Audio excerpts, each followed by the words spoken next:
Hello, good evening, and welcome to another Webster report on this, the 8th of June 2025, and it's Pentecost. A lot of people don't know what Pentecost is. Some people think it's just for Jews or whatever, things like that. But it's actually the time when the Holy Spirit, the Comforter, came back into this world after Jesus had gone after his resurrection to sit on the right hand of the Father. This set fire to the disciples. This set the fire that has still been spreading to this day. The reason why we still have the preserved word and the discernment and the eyes to see and the ears to hear.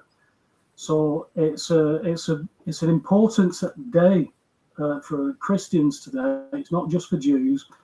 It's an important day for Christians. Again, we always have to try and redefine this term of Christian, because Catholics, stuff like that, they always have their own bent on it. So it's nice to come to it fresh and to be able to speak about it without those Catholic lenses or Protestant lenses, those type of things, and use actual scriptures. But it also coincides with massive things going on in this world. Me and Alex were just talking about it before we came on, that all of a sudden the bromanship that was going on between Elon Musk and Donald Trump now seems to have hit the rocks a little bit, Alex. So what does this mean? Does it, it's been very cryptic. Elon Musk is obviously upset about something. It seems to be the big beautiful bill that was going through that he was up for.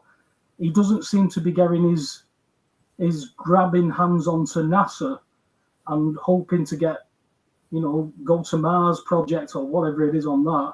So he's not getting that. Is that what it has turned him? And then his cryptic thing is that Donald Trump is named in the Epstein files, and then he cuts off. So there's trouble at mill, Alex. What do you reckon? I mean, obviously we're going to get Taylor on because, this is going to be part of some kind of all-over plan, possibly. But it was something that I didn't see because I wasn't really paying attention to. I thought him and Musk were just doing all this together with Doge and all that kind of stuff, and money that was being shown where it was going and it shouldn't be going there. And, it was like on the front of it, everybody was doing a good thing. But now something's changed. So what's your feelings on that? Well, let's bring the two things you spoke about together. Let's bring Pentecost and Trump versus Musk together. And you might say, well, how are we going to do that? But the way we can do that is like in a form of typology, which I've been looking at a lot recently. So Pentecost is a memorialization for Christians. And you also have Yom Kippur for Jews. So you have the festivals. And even Christmas and Easter, though we know they're corrupted within the church, they're used calendarically to memorialize something. Now, setting aside what that is, look at fame. Fame is a memorialization, but it's a memorialization of the self before the self has died. So we're seeking to provide the world with a legacy by which we hope to live forever. If I become famous in the popular imagination, if books are written about me and records, then it's the next best thing for most people to living forever. They might also try and live forever by having children. The motivation that a lot of people have for having children is in order to memorialize themselves through coming generations, understanding that they themselves are going to die. Now, that's not a trivial connection that I've made there. And the reason why fame is a form of memorialization is a bad strategy is because what it does, it glorifies the individual. It says that an individual, through their ego presence, has more significance than anything else that's happening. So it's always an attention grab. It's a form of attention grab. It's a form of self-glorification. With Pentecost, we see God emptying himself like Jesus did on the cross by giving the church the Holy Spirit. So it's memorializing. But even in many of the festivals, memorialization just gets reduced to memory. In other words, we harken back to something in the past, and we all talk about the past, and we're all weighed down by the past in our everyday lives, the traumas that happened, the things that happened to us. But the goal within Christianity is to say, I no longer want to remain tagged to the past. I don't want to have like an elastic bungee cord connecting me to the past. I want to cut that cord. I want to be free.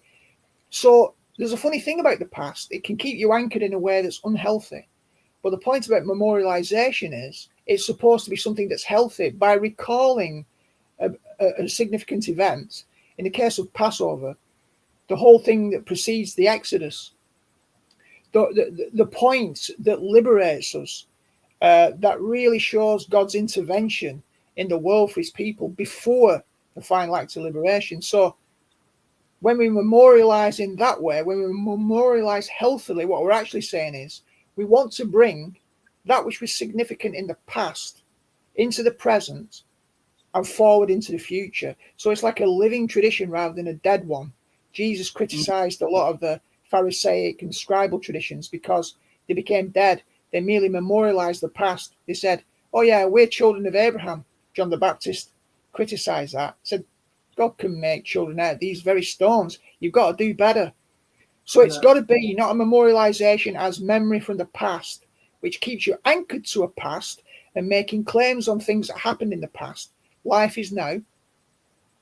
And the thing about fame is it's a poor substitute, because fame says, I'm here, I'm still, look at me, I'm here, and I'm going to be here in a report and in a newspaper article, and in 100 years' time, some teacher's going to be talking about me in a classroom. See, I've not died, I've not died. So all these attempts that we have to keep ourselves alive are forms of fossilization and petrification. And we want to live forever, to quote that Queen song. So I think what we see panning out between Musk and Trump at a very high level, everybody can see, and it looks like theatre and spectacle. It's just dramatising a story that many of us would play out if we were in their position. We're no different to them. We bleed the same colour. So essentially what we should be critiquing is not the political theatre, because everybody knows it's political theatre. It's what's the antidote to that theatre. And of course it's getting real. It's saying, particularly on Pentecost, well, what am I memorialising? What am I remembering some outpouring of the Holy Spirit 2,000 years ago, and that's it? Or I'm still dead, but the Spirit was alive then. Hallelujah. Or am I saying that's a promise that I can have life now? This is what Trump and Musk and no non-Christian philosophy, theology, or thought system can replicate. It tries to copy it, and fame is a poor copy of real glory. The glory is God's. We are, when we're embedded in his life, when we are grafted into that vine, that living vine, then we're truly alive. And then memory isn't just death and appeal to the past. It's not fossilization, cobwebs and decay. It's real life. That's what politics will never deliver. And all this spectacle that we see, it's just entertainment. The news sells newspapers, gets people invested, and gets us operating at the level of the mime, of the copy. But I can't see why we should be too worried about the copy. We've got with Pentecost, not just a memory of something in the past, but a living possibility we can tap into now. And if we do, suddenly you see Trump and Musk and all these other actors as what they are. Ants climbing up a mountain, thinking that they're bigger than they actually are. And God's not even at the top of the mountain, he's up in orbit somewhere. Anyway, that's the point. We're looking at these people and the way they're acting and the way they're portraying themselves, Alex. These are the most important people in the world. And look at what I've done, and look at what I'm doing, and look at this, and look at that. It's all look at me. It's all this boasting about what I'm doing. And like I said, you can't say that Trump isn't doing better things than the previous administration, because the previous administration had an agenda, and it was to destroy completely American society, just like Herr Starmer is doing over here. He's completely destroying the society. They're pitting people against people now because people have had enough. People are starting to you know, I shudder to use the term protest because it's a legal acceptance when you are protesting something, but they want us to start fighting, and we can't afford to be able to go in and just start fighting with these people. The interesting thing for me is I've seen a lot of people go into the battleground of courts now, not necessarily as defendants, but they're looking to go in as claimants. They're looking to start to go in and challenge. And there are good people. There's still good judges. There's still good barristers, still good solicitors.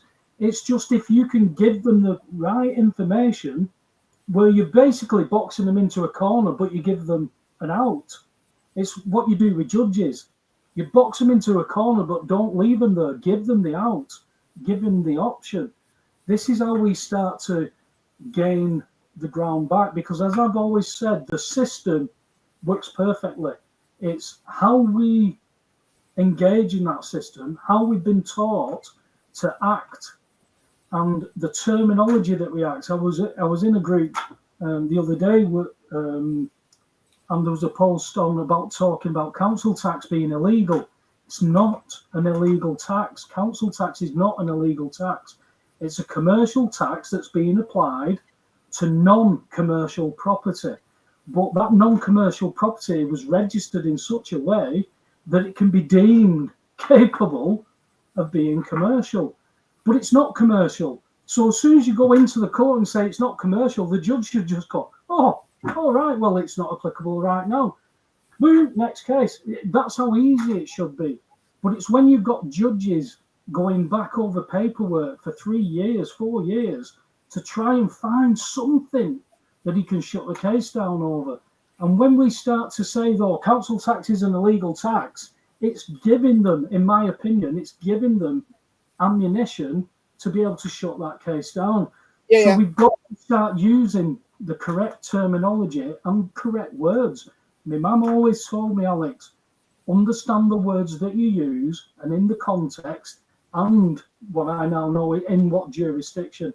Understand the words, because you'll get yourself in trouble. And that, and I can understand just how aggravating and how angry people can get with this. But somehow we've got to contain it. It's how the earthly world, we've got to look at it as the as above, so below. So everything above, which is natural law, God's law, everything underneath is all man-made law. So we've got this inversion, and we only know the inversion.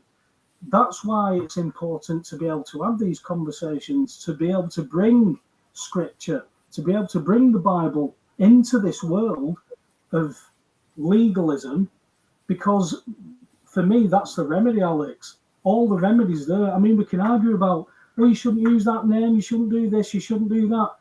As a man, I should be able to do what I want. So there's my Monopoly piece. I'm going to go to the shop and get a Mars bar. That should be it. I'm going to register property.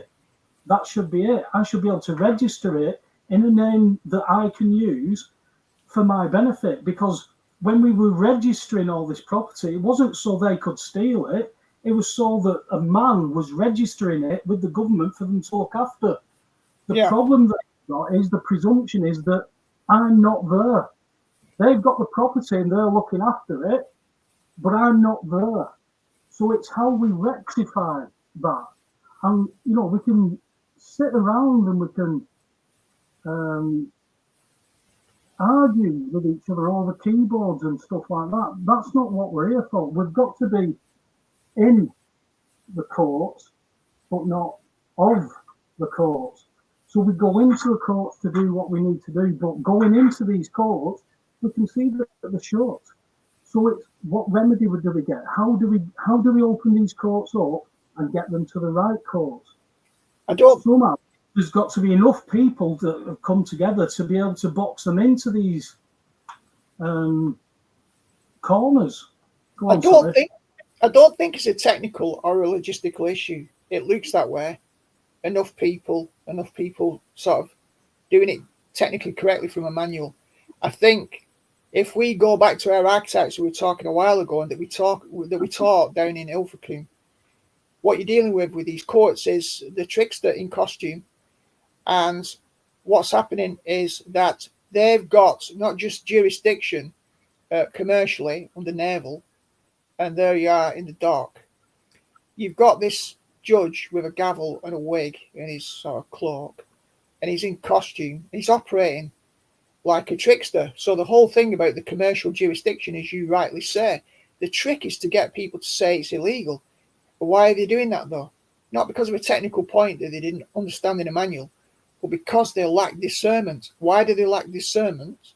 Because overall the pattern is the same.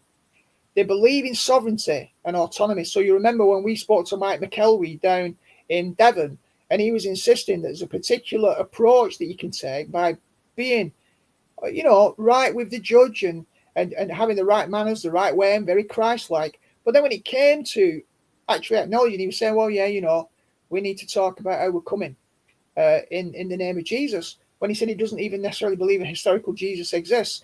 The problem that you've got then is you're using a conceptual system with good intention in terms of doing things the right way. It's like the ethics of Gandhi, as if we didn't need Gandhi, and then be able to win the human being over who's in the costume. Now, that will work to a degree if you can get that human being on side. But most people are not looking to do that. They come in making a claim that I am autonomous and I am an autonomous sovereign. That is common in truth community. We are not sovereign. We're only sovereign when we're in a domain that neglects God, because there's no frame of reference outside of the self. Therefore, freedom is all connected to autonomous, which is I'm the king of my own castle. And then we say this kingdom should have no claim over me, the kingdom of men, the kingdom of judges. But actually, if it's truly Christian, it's under the authority of the kingdom of God. Jesus Christ dealt with this in front of Pilate. He didn't claim that he was an autonomous, sovereign human individual. He said, you would have no power over me if my Father had not given it to you. So the jurisdictional claim was put in the place where it should be. Now, if you walk into a court claiming you're sovereign, I'm a man, I'm this, I'm autonomous, and you're trying to make legal points within a system whose ceiling is way above you, they'll be trickster. They'll move around from foot to foot. They'll use all kinds of methods. They'll catch you out. That's why we need discernment, not technical information about procedure. We do not need logistics. We do not need 1 million people to do it. It looks that way. We need maybe 50 people who are anointed with the correct understanding that we are all under the jurisdiction of the Creator who came to earth in the form of man, and that he is a higher authority. But we also need to have that not just as a doctrine, but something that we live and breathe as holy fire in courts. In other words, people need to turn up as believers, not as some man. So what? So what? You're a human being? Tell me more. You're a human being who's part of a bigger system that's going to crush you. Now, it'll crush you even if you've got the holy flame inside you. But ultimately, we have got to make claim that's not connected with autonomy and sovereignty, but is basically submission to Christ, who's the greatest power, who sits in judgment above all courts, all powers, all principalities. And we stand in that place. And then be as wise as serpents, but as innocent as doves. Both. We have the shrewdness, we have the discernment, and we can still conduct ourselves in the right way. So for sure, I think that's the real antidote. And I don't think we'll get to it just through truth, procedure, protocol, logistics. It's not about sovereignty, autonomy, or the living man. And it's not that that's wrong because it's a wrong claim in legal terms. It's a wrong claim in theological terms. It's not placing ourselves under the correct jurisdiction, and the ultimate jurisdiction is not common law or commercial. It's Jesus Christ who we are to confess as Lord. And that doesn't guarantee you're not going to get crucified. Look at Jesus. He turned up in the world. He healed people. He did good. And in the end, they said, free the murderer, Barabbas. So there's no guarantee, but there's a witness. And who knows what God will do. Yeah. They were talking in the chat room about lawyers that are available for the public. Dorian Gray's just named our friend David Edelman as Meet the People's lawyer. Now I know David's done quite a bit of work. Been very interesting speaking to Carl over what David's been presenting down at the cricket club in Burnley, and I think it's like I said when I was talking about solicitors, it's not necessarily solicitors, it's people who've got that articulation, who've got an understanding and are able to go into a court and challenge these people, but not as defendant. The only remedy that I seem to be able to keep seeing, Alex, is that we've got to go in as a claimant. We've got to go in and say, you have made this claim against me, so I'm now making a counterclaim. And I think there's merit in that. I think there's merit in it. The problem that we've got is that they don't want us to be able to do that. So we get stuck in the situation of having people who can do it, having people who want to do it, but go off half-cocked. They don't exactly they know things to articulate them in a courtroom. But I've always been the one who wanted to go straight to the silver bullet, Alex, straight to the heart of the matter. So if correcting our trust, putting me back into the beneficiary position, if that would change everything, you know what I was trying to do with the gyro. You don't send me a gyro without me being a creditor, and I'm not a creditor without having a certain something that's in trust. So there was a route through to it, if you get what I mean. There was a sign that pointed to it, and here I've got the remedy. You've told me in the court I've got remedy. Well, let's deal with that. All of a sudden, where's this remedy come from? Oh, well, that comes from the commercial bank. Well, who's put them funds in there? Who's sent that voucher there for me to set off? Well, HMRC did it. Well, why would they do that? Well, they've collected the money and they've given it to the government to spend on your utility bills, your national grid. So why am I paying for it again? Because I've worked, I've been taxed, and now you want me to pay for it again. Well, it's because we're treated as a commercial entity, because we've been taught to act like that. And again, sitting behind a keyboard and telling everybody that, oh, just do this, just do that, it doesn't work. You know, I had people contacting me saying they didn't want to pay council tax. And I said, why? And they went, because it funds terrorism. And I said, please, don't stand in a courtroom and say that when you've got 160 grand of equity in your house. I said, they're taking your property. You've got to come with something better than that. And I think people are tightening it up. It's like I said, we've got to get these definitions a lot clearer. You can't go around saying that council tax is an illegal tax. It's not. It's a tax on commerce. The problem that you've got is they're taxing non-commercial properties with no business revenue. You can't tax anything that hasn't got a business revenue. There's no stock at value. There's no employees. There's no VAT being paid. So there's all these questions that the courts just go like that. And that's the problem that we've got, especially when we're turning up as a defendant. That's why we need people to actually go forward with this stuff. It's interesting what the beer guy Rich is doing. It's interesting what Wayne Layton's doing with council tax and stuff like that. I'm waiting for Wayne to contact me to come on the show and tell us about how he's got into it and how he's doing. It's about getting the true information out there and not what people think, not what people believe, because on paper we can all be masterminds at all this stuff. People have got to be able to go into a courtroom and not go, oh, well, it's easy, it goes, duh, duh, duh, duh, because as soon as you go, duh, duh, duh, duh, they go, no, duh. And you go, what does that mean? Oh, if you don't know what that means, you're out of kilter already. So I think it's really good that people have got wind of all this stuff and they're actually now going they're going for the jugular rather than waiting for things to be thrown at them and trying to defend it. They've had enough, Alex. They're going forward with it. I saw a clip today with a Syrian fella had come over from Syria. He's originally from Jordan, but he's come over from Syria. 30 families have come over with him because he says he's got 3 daughters. They've come over.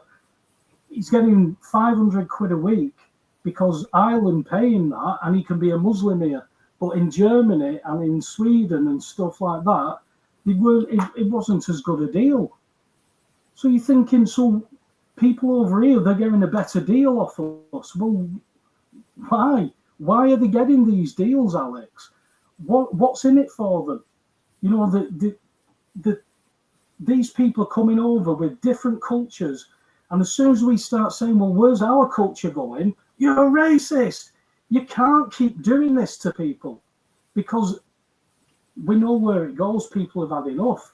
But that's seemingly what they want, Alex. They're seemingly wanting to push people down that route of there's nothing else they can do. So they start to get aggravated. They get angry. They start to fight.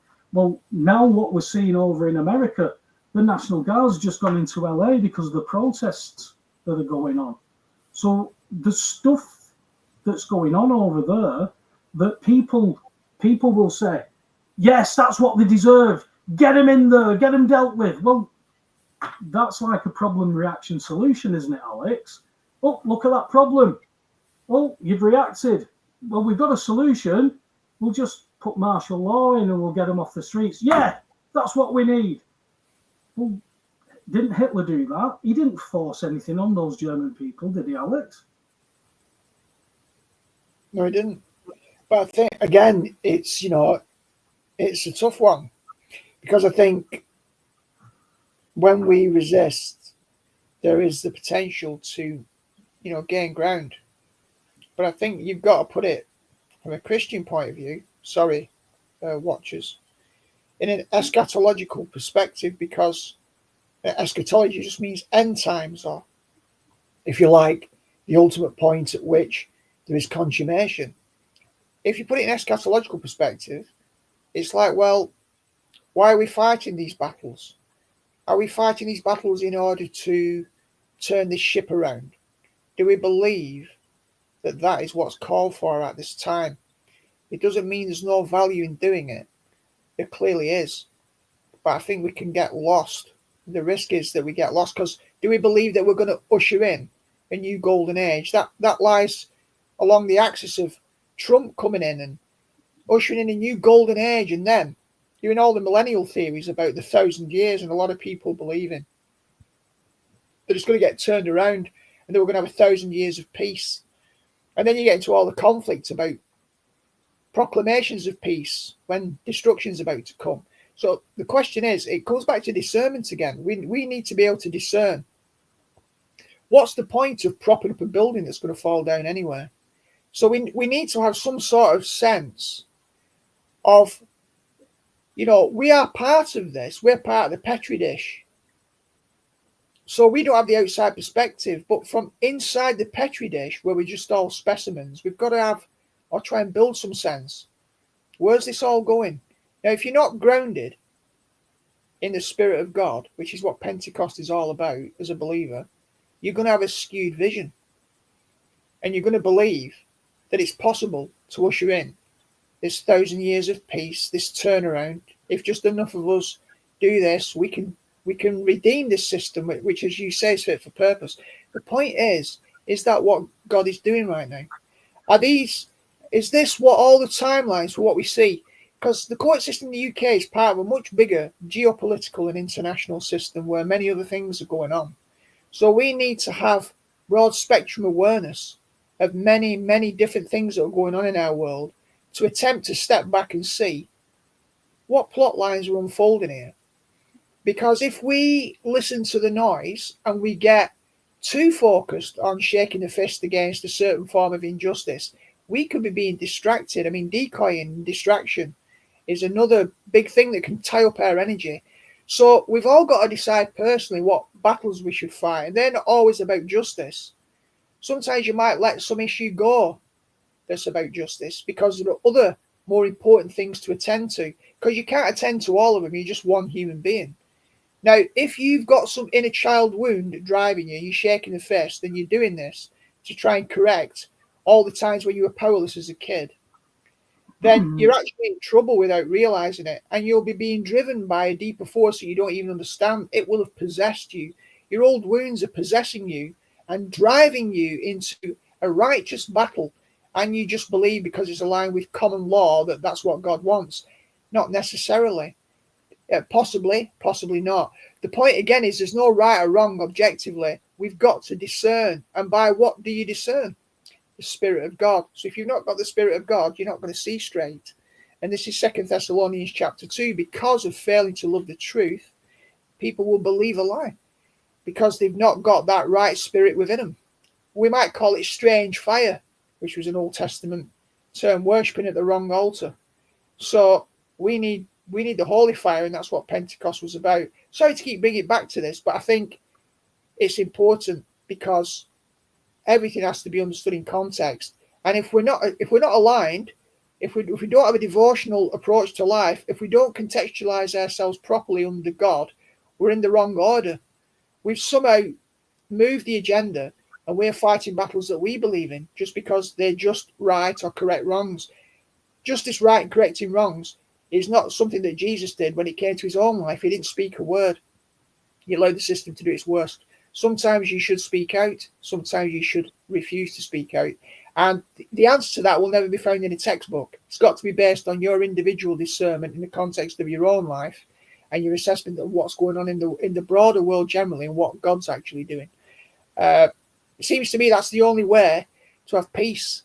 Otherwise, you don't know if you're going to be off on a tangent, fighting battles that you're really not authorized to fight, but they feel right. But why did they feel right? If you're unhealed and harmed and damaged and traumatized, you may be fighting from a trauma space, not where God really wants you to fight from. Yeah, that's the whole point. I realised that all since 2010 up till 2017, that's all I'd done was fight the system, expose the system, try and tell people. People weren't interested, Alex. They didn't care. Nothing bothered them because they could still afford to pay the bills and they were still being able to watch football at the weekends, have a few pints at the weekend, have a barbecue, things like that. Christmas is coming up, Easter's coming up, we'll go away, we'll get away on holiday, all that. None of that was being affected. Now, when it came to COVID, everybody got affected. You know, you had the nice little namby-pamby wave coming in where, hey, have 3 weeks off. What do you mean 3 weeks off? Well, we'll pay you. I can have 3 weeks off and we'll pay. You'll pay me? Yeah, we'll call it furlough. All right. So I need stayed home. Yeah, just stayed home. And then after 3 weeks, they try and go back to work. Oh, no, we've reassessed a few things now. You have to apply for your job. That's how things started to dissect all this stuff up. When people started to be confronted with bills that they couldn't afford, I mean, look at it now, Alex. The stupidity around these bills now. People are trying to, you know, we've got people who contact us all the time who want to help by paying less or doing this way, and it means you can not only pay less, but you're staying in honour and all this kind of stuff. Well, for me, it was always about truth. Like I said, that gyro check, that gyro was just remedy. What do I need anything else about? When you've got the commercial bank saying, we won't issue them anymore for utility bills, you can see that the commercial bank now are involved in this fraud. And you can't just keep saying, well, it's because of how you act. It is because of how we act. But we should be able to go, hang on a minute. Let's bring this stuff forward. Let's bring the truth out. And the courts are meant to be there for us to be able to do that. But the courts that we're interacting with are commercial courts, the basically martial law courts, and they're not hearing us. Why? Because we aren't alive. We aren't recognised. So somehow we've got to be able to bring that forward. People are trying it. You know, the UCC, the Doge, there's been movement there, but we've got to be able to see it. We've got to be able to look out the window and say, see them bailiffs there, look at them walking away. Look at them walking away now because they've not got that power. They've not got the backing of the police. You know, police officers that I personally knew were turning up at utility warrants and saying, we're only here to prevent breach of the peace. Yeah, but normally, you normally help us. No, I'm not here for that. You know, you're not going to be a cop for very long in this environment if you don't start following the orders. When we start to get into the following orders thing, which we've always been in, you know, the courts follow orders because they think this is life. You should pay your bills. I pay my bills. I pay council tax. So should you. Yeah, but you shouldn't be paying. You shouldn't be paying council tax unless you've got a shop or a business, or you've got a business and you've got an outhouse that you store stuff in, because it's business rates first, then it's council tax, but it's all commercial. So if we know that, we should be able to go into court and say, I don't have a business. To have a high court judge, not magistrates, not a county court, high court judge say, at this moment in time, your properties are capable of being commercial, I'm not listening, and shut the case. You can see the corruption, you can see the fraud. Now what do we do with that? You know, unarmed police called on me by these judges for asking questions. Who do I go to about stolen property? Police. But they help them steal it. And they're telling me it's a civil matter. So when I say it's a civil matter, you can't get involved. They say, oh, no, we do this.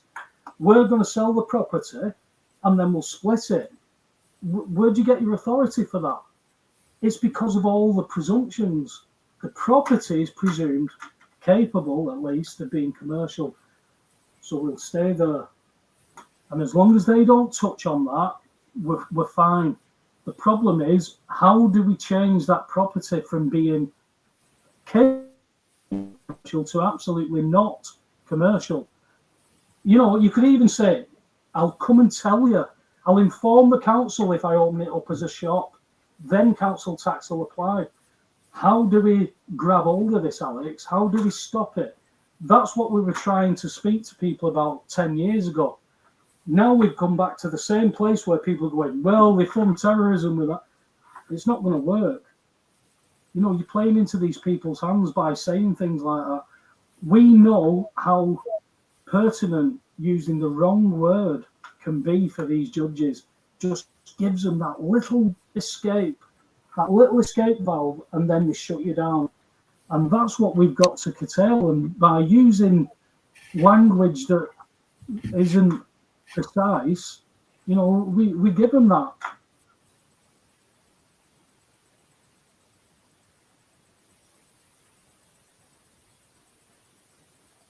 You look like you respect something. Yeah, I'm trying to get this video up and running. So I said you can fill in the dead air, you know.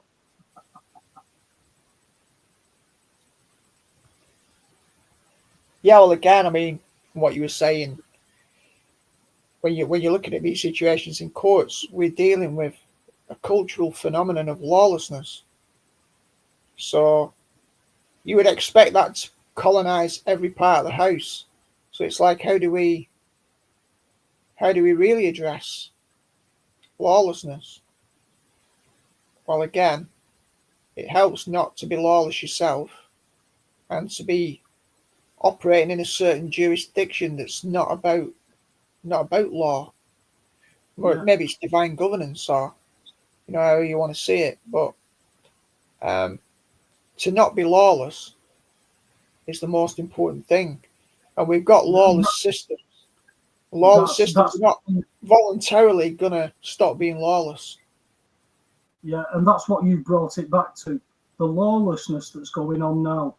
It's being allowed to happen. So it'll create these arguments.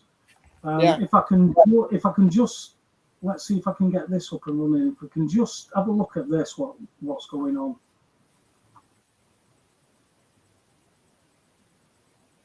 Is hurt and no one is injured, and it doesn't escalate from here. Look at the flag. Yeah, guy, there it is. Mexican flag can, this is criminal activity that I hope is people are held accountable for. And I'm talking about the riots right here. Where are the cops? Yeah, where are they? Where are the cops? Where are the cops? Are they allowing it to happen, that, Alex? Well, who knows? I mean, we're speculating. It looks that way. It looks just like migration in this country. It's like there's lots of talk in Parliament, lots of debates, making the headlines all the time, while still thousands cross the channel every day. So, sometimes having the discussion, like having an anti-bullying policy in a school, is a guarantee that bullying will be taking place. So, when the police are mandated to, I mean, it's not so much in America, but in this country, to police tweets. And I watched something earlier about some guy in Australia as well, which is also really bad. They said you can't parade here. It was with a Jesus placard on, because, there's a bylaw. And he argued the toss with them. And security were there and police were there. It's quite interesting to watch. He tried to claim that as an Australian under the Constitution, he had the freedom, to be anywhere. And yet the claim was made that this was private land and therefore he didn't have that right. So a lot of these challenges are happening every day. And it's not always clear what's going on behind the scenes. So if the police appear to withdraw, is it because they've been instructed to not get involved, to allow things to happen, to escalate lawlessness? Or is it because they're deployed somewhere else, or because it's not a priority? But it certainly looks strange. And major events happening on the streets, you see a total abdication of presence. That's another key point, you see. We talk about police presence, and it's not because the police are particularly holy. It's the word presence. Even some stooge in a uniform turning up is a deterrent. There's presence. People, if they don't respect the human being and respect the law, they respect the fact that there could be consequences for their actions. So when you have presence, you have the possibility of authority. But when you have an abdication of presence, all authority claims really go to the powerful. And if there's people looting and doing damage and vandalizing, they're abusing power. If there's no person turning up present in a uniform, there's no authority to curtail it, then of course people quickly pick up then, hey, oh, we can get away with this. So if there's no consequence, it will escalate. And who's responsible for that? Well, yeah, try working that out. And that when there were the wildfires a few months ago, why were all the fire hydrants empty of water? It looked a bit planned. Looked like there was an agenda. Who's been brought to account? Nobody. Who'll be brought to account? Nobody. Or they'll throw somebody under the bus. So there's always some way of giving some accounts and then blaming somebody else, setting up a patsy, giving them a payoff, appearing to punish them, and they all lived happily ever after. So it's very, very difficult for us to build a picture from where we're sitting. In a way, we're just interested spectators trying to join a lot of different dots. But again, there's so many dots, there's so many incidents that are not trivial, that if we're not anchored in Jesus Christ, then we're going to get overrun by fear because we're going to feel helpless. These things are happening on streets. They may come to a street near you sometime soon. So if we're not going to feed fear, we have to find a way of being grounded ourselves, because that's what it comes down to. If you've not got your own grounding, if you've not got your own peace, you won't be able to see straight. And then you're going to be subject to all kinds of intimidation, spiritual, literal, in the flesh, by police and authorities who are constantly pressing on. Being tossed to and fro on emotions. If you look at what's happened, PSG won the European Cup, the Champions League, right? Yeah. And there's riots everywhere through Paris, but mainstream media in Paris aren't reporting on it. You know, Macron's not really that interested in it either. When France won the World Cup, there was no riots. So what's changed? The culture, the people have been changed. So we've seen this migration replacement plan being pushed in the last 20 years over the top, because it's not about migration. If you want to migrate to this country and you come in through the proper channels and you say, hey, I am literally a neurosurgeon, I am a doctor, I am a painter, I am a builder, I want to come in through the proper channels, that's not what is happening. No. We've got people in here who can't speak English, who aren't interested in speaking English. They're just interested in getting a new phone, somewhere to live, so much money per week, and then inviting the family and friends over. But we're not seeing many families. We're seeing friends, but we're seeing like 25 to 35, 40-year-old men, maybe 20-year-old to 40-year-old. We're seeing fighting men coming over who aren't interested in integrating. And men with no women. Men with no women. And what do men normally want from women? So you're gonna get sexual offences going through the roof, which is exactly what this was the other thing, right? There was a pie chart showing of sex offenders and grooming gangs and stuff, and it shows that the population of what they were calling grooming gangs, which were mainly Pakistani grooming gangs, right? Oh yeah, but look at all these whites that do it. There's a certain percentage of crime that is committed by that small percent. So if you've got only 12% of the population being Pakistani, but they're causing a massive percentage of crime, then you can't just say, oh, well, they're only an ethnic minority. Well, that ethnic minority could be creating a lot more crime. It's the same argument that you always get with black on black crime in America. There's a reason that they don't tell you the full stats. Oh, see, it's whites, it's the cops against the blacks. They want this debate, this to and fro, that we start arguing with each other. 15 years in the prison service, Alex, I've worked with every creed, every colour, every religion, right? When you get them in that environment, the mass majority just get on with each other. There's no issues.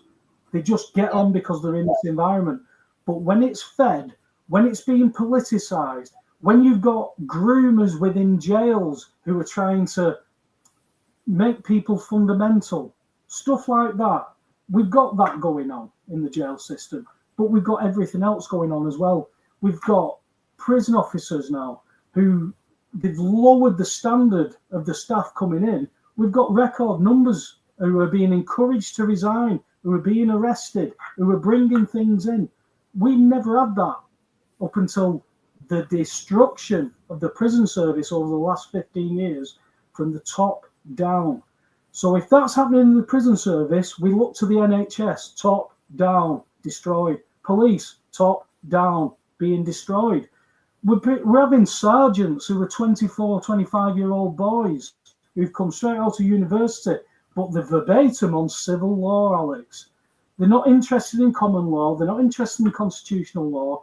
They're serving a purpose of following orders. There's no difference here. There's no difference here to World War II Germany, to Stalin's Russia. At least with Stalin, he was just going in saying, you'll do this or you're dead. Hitler didn't do that. He went, oh, look, they've set fire to the Reichstag. It was these lot. What should we do? Get them. All right. But we'll have to put this in place, that in place, that in place. You'll have to be in your house by 9 o'clock. If you're out, you better have your papers. Oh, yeah, we'll do that. We'll do that. And this is where we've come to. You know, there's no difference here, mate. There's no difference at all. Yeah. Again, we've got, well, let me see. Not technically gifted at all, mate. Situation or separate location, And look at this. Look at this. Look, they're shaking. Look. See what I'm saying? Look, oh my goodness. Look at this. Yo, they're coming out crazy. This is live. Whoa, look at this. Oh, they just dispersed the crowd quickly. Whoa, look at this. This is crazy. Oh my goodness. I saw this pop up on another feed. And I'm like, oh my God, what's happening here? They were all like going towards this garage. And look, holy smokes. Is that Taylor commenting?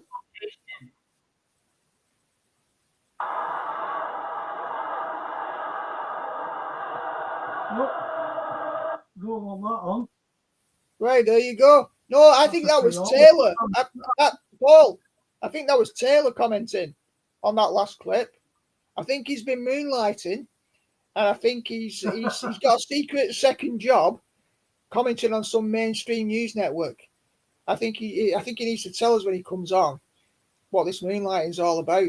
It sounded a lot like him.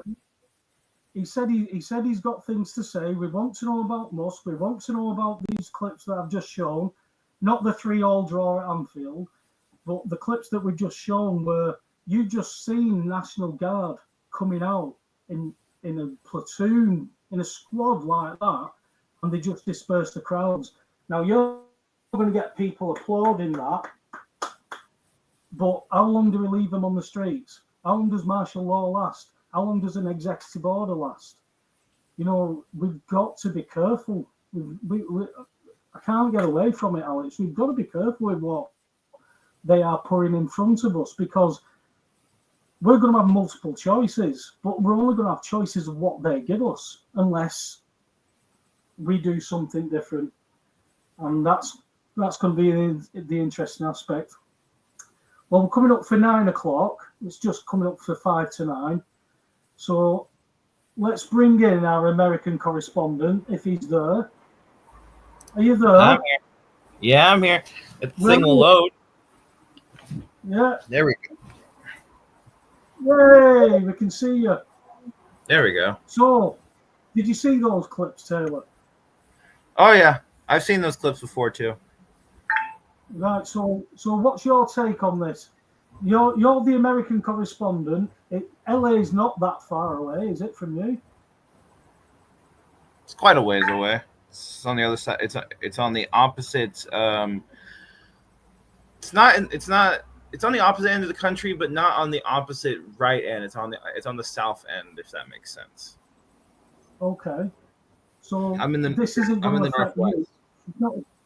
It's not going to affect you yet. So where does this go, Taylor? Because like we were talking off air, that executive orders are going to be put in place. You've got the National Guard there. That's virtual martial law.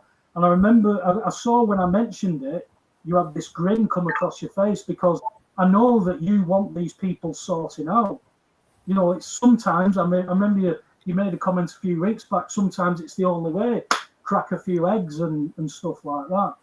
But we've got to be careful with how that expands and what they then feed us with. So, with that in mind, what is your take on this now? Where do you see this? Because we asked you, we obviously we asked you about Musk and Trump.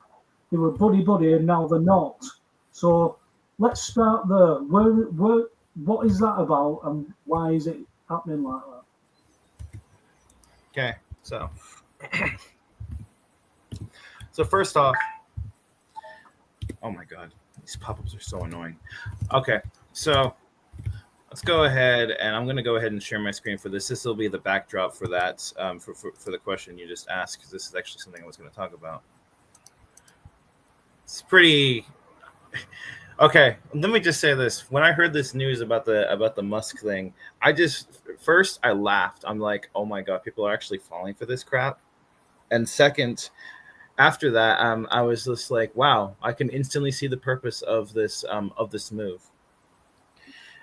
And I don't need an article to read off of to be able to explain why that is. But for the sake of reading off of something for the audience, we'll go ahead and do that.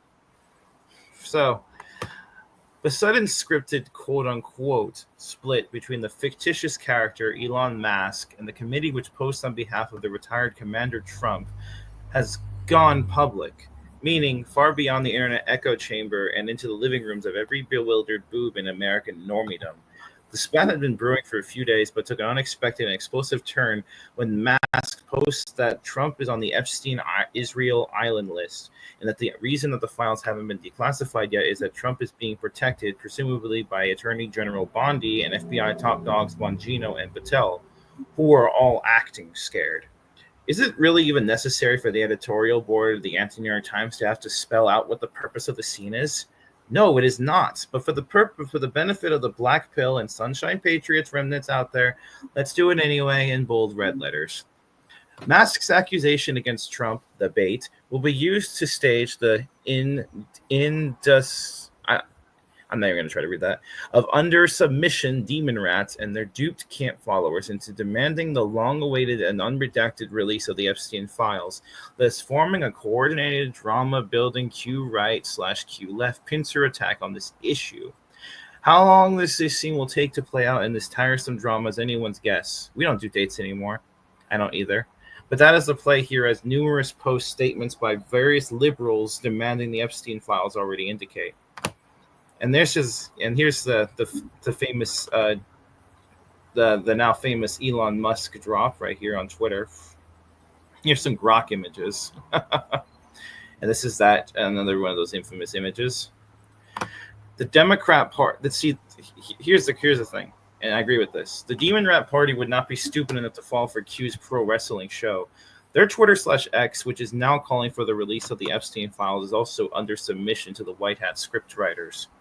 As part of this scene, the Q team posting on behalf of Trump is dishing out the fake punches just as hardly, even going so far as to tell Musk to go back to Africa, quote unquote. Now that both the fortune and the persona of Musk have served the grand purpose, Musk may be on his way to being discarded like a used-up lemon and hopefully exposed for the past crimes and corruptions for which the real Musk has already been executed. Should Musk be taken down in this manner, it raises the question of what would become of Twitter/X, which is not publicly owned now. Might we then witness the hostile takeover, quote-unquote, of X, which was foretold years ago? In a barely cryptic Truth Social post made by Dan Scavino? As a matter of fact, Q operative Steve Bannon is already calling for the Fed takeover of Musk's SpaceX. We shall have to wait and see, but in a war between the dead Elon and the alive and well Q team, my Bitcoin would be on Q. Stay tuned, and as the Q New York Times just calmed in one of the above-listed headiness, pull out the popcorn. Good line, by the way. And here's some of the here's some of the mask lines right here. Here's a Q post 571 MZESJBEM, which is Elon Musk, MSM, etc. Do you know what we know? Do you know that we see all? Do you know that we hear all? Fear the storm. Nobody playing the game gets a free pass. Nobody. Q told us quite clearly who the operation intended to execute. Elon Musk was one of them. We've been saying for about 3 years now that the real Elon was dealt with and his assets and persona confiscated by authority of Executive Order 13818. With this recent split, can you all see it yet? And that's pretty much about sums it up. I don't even really need to add much more to this. Really, that's really what it comes down to, is that Musk has really outlived his persona, his character has outlived its usefulness.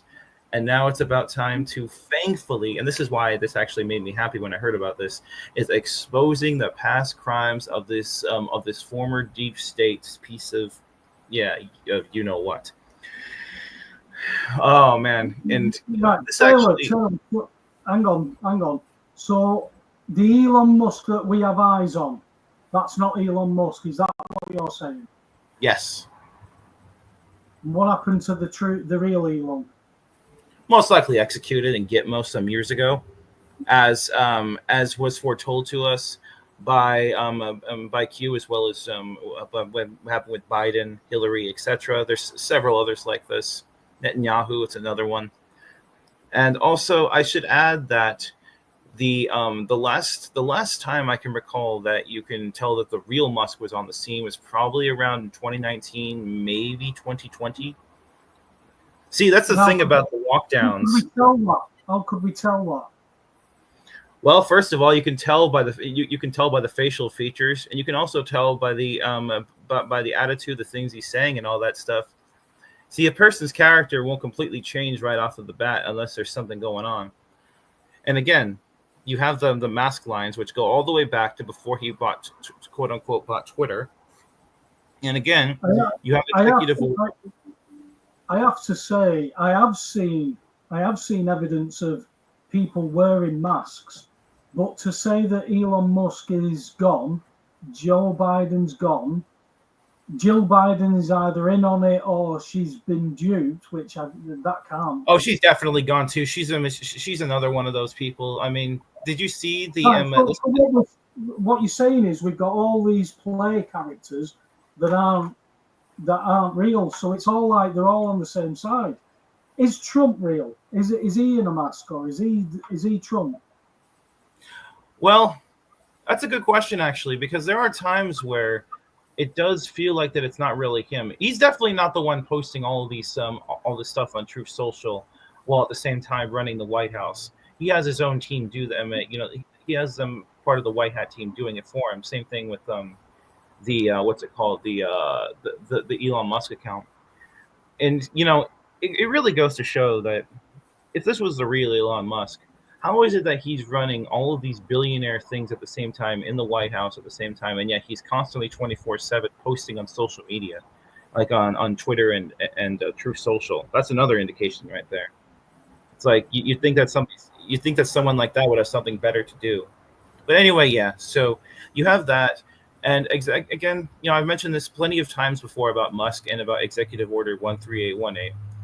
As Q foretold to us in a Q drop, several Q drops actually, that Twitter was going to be bought, as it was pretty much the biggest social media platform at the time, and it was bought using his identity was stolen, and so was his assets under the executive order. They were used to buy Twitter, and then using his character instead of just flatly killing him off. They instead use his character to bring over all the people, all the libtards, and all his fanboys over to the right, over more towards a common sense way and realistic way of thinking. You know what I'm saying? Because someone's character can be much more beneficial to keep alive and use as a puppet rather than killing off. A Weekend at Bernie's kind of thing. That's not. It's just like with Biden. So does Elon's dad know that Elon's dead? Well, you have to. Here's the thing: you have to use logical inferences when it comes to this kind of thing. Logical deduction and see patterns. It's like, okay, if this person is dead, if this person's gone, then logically, if someone close to them, if they're also a deep state actor, they also have to be gone, because otherwise, why would they not say anything? Like, say, for example, Netanyahu. If Biden's gone, then Netanyahu has to be gone as well, because Netanyahu has known, he knew every congressman going back for the last 30, 40 years. You think that someone like that wouldn't just point it out, considering, how much of a POS he was? It's like logical deduction. It's like you go from point A to point B, then to point C, and then point D, and so on and so forth. It's like, if this person's been replaced, if you can prove this person is gone, then logical deductions just say that these people are also gone. Okay, well, does Elon have an uncle, any uncles, who are the brothers of Elon's dad? I'm not really too familiar with Elon's family per se, but I would assume, just based off of logical deduction, that either they are in on it, so to speak, or if they themselves are deep state actors, that they have been replaced as well. I'm certain that Jill Biden has been replaced. Absolutely. So if Elon, say, got 2 or 3 uncles who know Elon's dad as their brother, then there's this knock-on effect where all Elon's uncles have to be taken out. But then all the people who know Elon's uncles in a personal capacity, who are not deep state actors, they're going to notice that Elon's uncles have gone. Now, we're already at a couple of degrees of separation from the original that we've had to postulate that they've had to be taken out to support our theory. But once you get 2 degrees of separation away, The problem is you can't avoid the ripple effect, and it gets bigger and bigger the further away you get.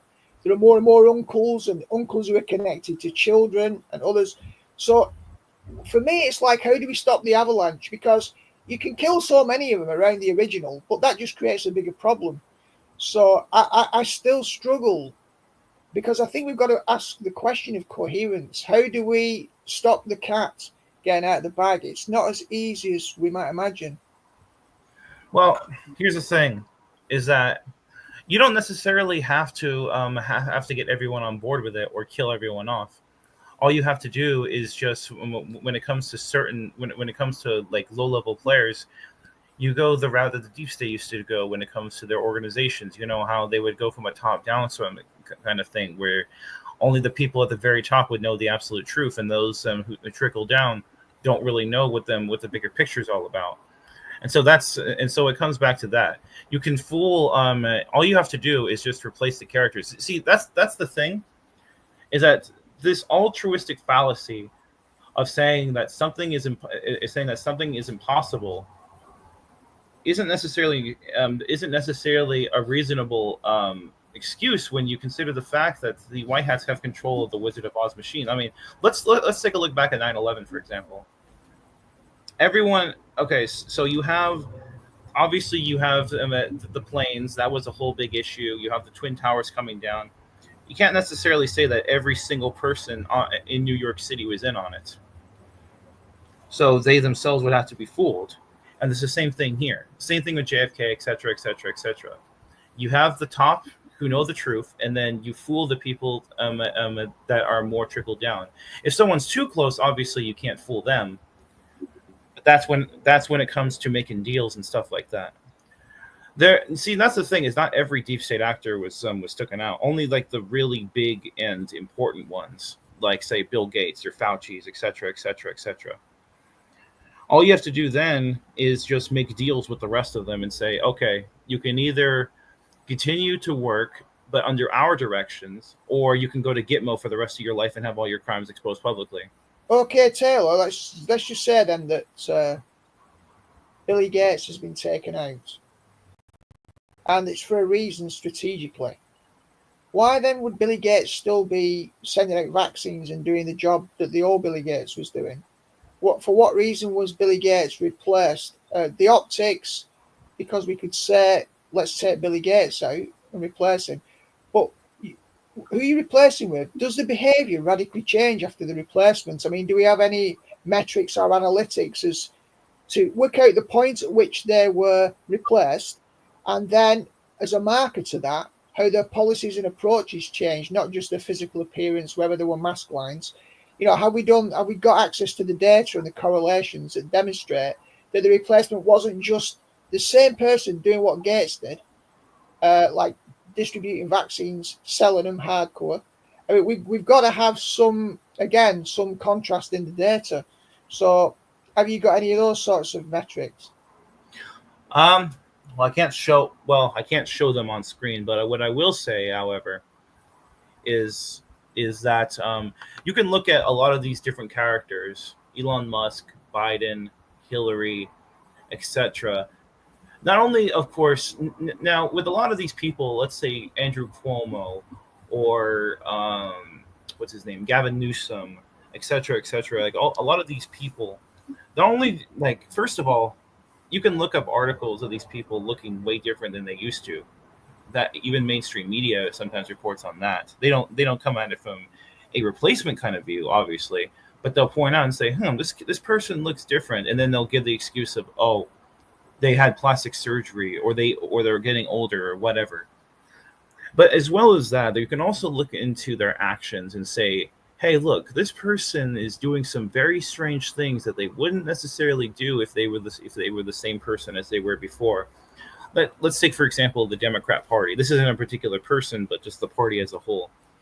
Why would you think that in the last few years, especially recently, why are they doing so much of this hardcore? Why are they dying on so many hills that are so hardcore left and so hardcore communist and defying common sense that it turns everyone against them? It doesn't make any sense if the Black Hats were still in control. because they're smarter than that. Yes, they had their own arrogant issues as well, don't get me wrong, but they weren't so stupid as to be like, hey, look, we're going to go ahead and die on this hill of Kilmar Obrego Garcia, an MS-13 member who is a child trafficker and a woman and a wife abuser. We're not going to, they wouldn't die on this hill of trying to fight for him and, all this stuff, and how the head of the Democrats in Congress, forget his name, the black guy, was basically saying how, how Trump's a problem, blah, blah, blah, blah, blah, and how, they're fighting against the mass deportations. In the past, the cabal was much smarter than that, and they wouldn't have, you don't, if you want to maintain any kind of credibility with your base, you don't come out and just be so overtly communistic like that. And this is why Sorry, Taylor. What would you say then? Like Jimmy Hagan's just posted in the chat room about why aren't the people who are supporting Trump jumping up and down and wondering why he's listed in the Epstein files and what is going to come out about that. Trump at the moment doesn't seem to be too bothered about it, but is this all a controlled release? Well, it's it's partly a controlled release, yeah. Well, it depends on what you mean by controlled release. If you mean by they're deciding when is the best time to release them, then yes, of course, that is controlled. But that whole Trump Epstein thing it's always been a nothing burger since the very beginning. It's always been, that whole Trump Epstein thing only came up in recent years by, who started them and bringing that back up into the mainstream or even in the alternative media talk it was the far left. It was the deep state.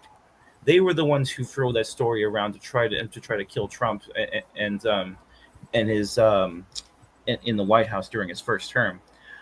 That's a whole different story. But anyway, as for the Epstein files themselves, so we have to have a certain time for release. Now, obviously, I don't. Hold on. Now, obviously, I can't give you a timetable, but the whole point of this is getting the Democrats, the far left, or what seems to be the far left, the Q-controlled media, getting them to demand for the Epstein files to be released, and that has been the goal for the last several months. We've been trickling down this Epstein file case. That's what I mean. This is a massive distraction. Musk has fell out with Trump. Musk has now put Trump's name forward being involved in the Epstein files, which isn't new. This is all news. We knew that he was there or thereabouts. He's known Jeffrey Epstein. He's interacted with him. So why are we seeing this? Why is this being controlled? And what has it got for the outcome? Like we said, he's being held up in Israel as the Messiah, but Bibi's not there. So whoever is playing Bibi is still playing that part. This is getting very confusing, Taylor, with all this subterfuge. So we've got to start looking at what the answers are to this. Well, it's like I said, the whole point of this trickle of the Epstein files is to create controversy, create a conversation about the case, get people more interested. How do you create conversation? Controversy. People, if you just release the Epstein files out of nowhere, people weren't going to care, or at least not enough people were going to care. Especially not the liberal Democrat normies. So I would say this is more important for them than it is for us.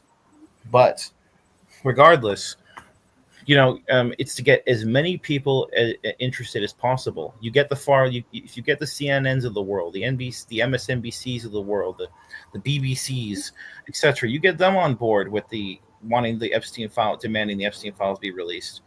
There you go. You get the far left people, the normies. You get them on board and interested in in the release of these files.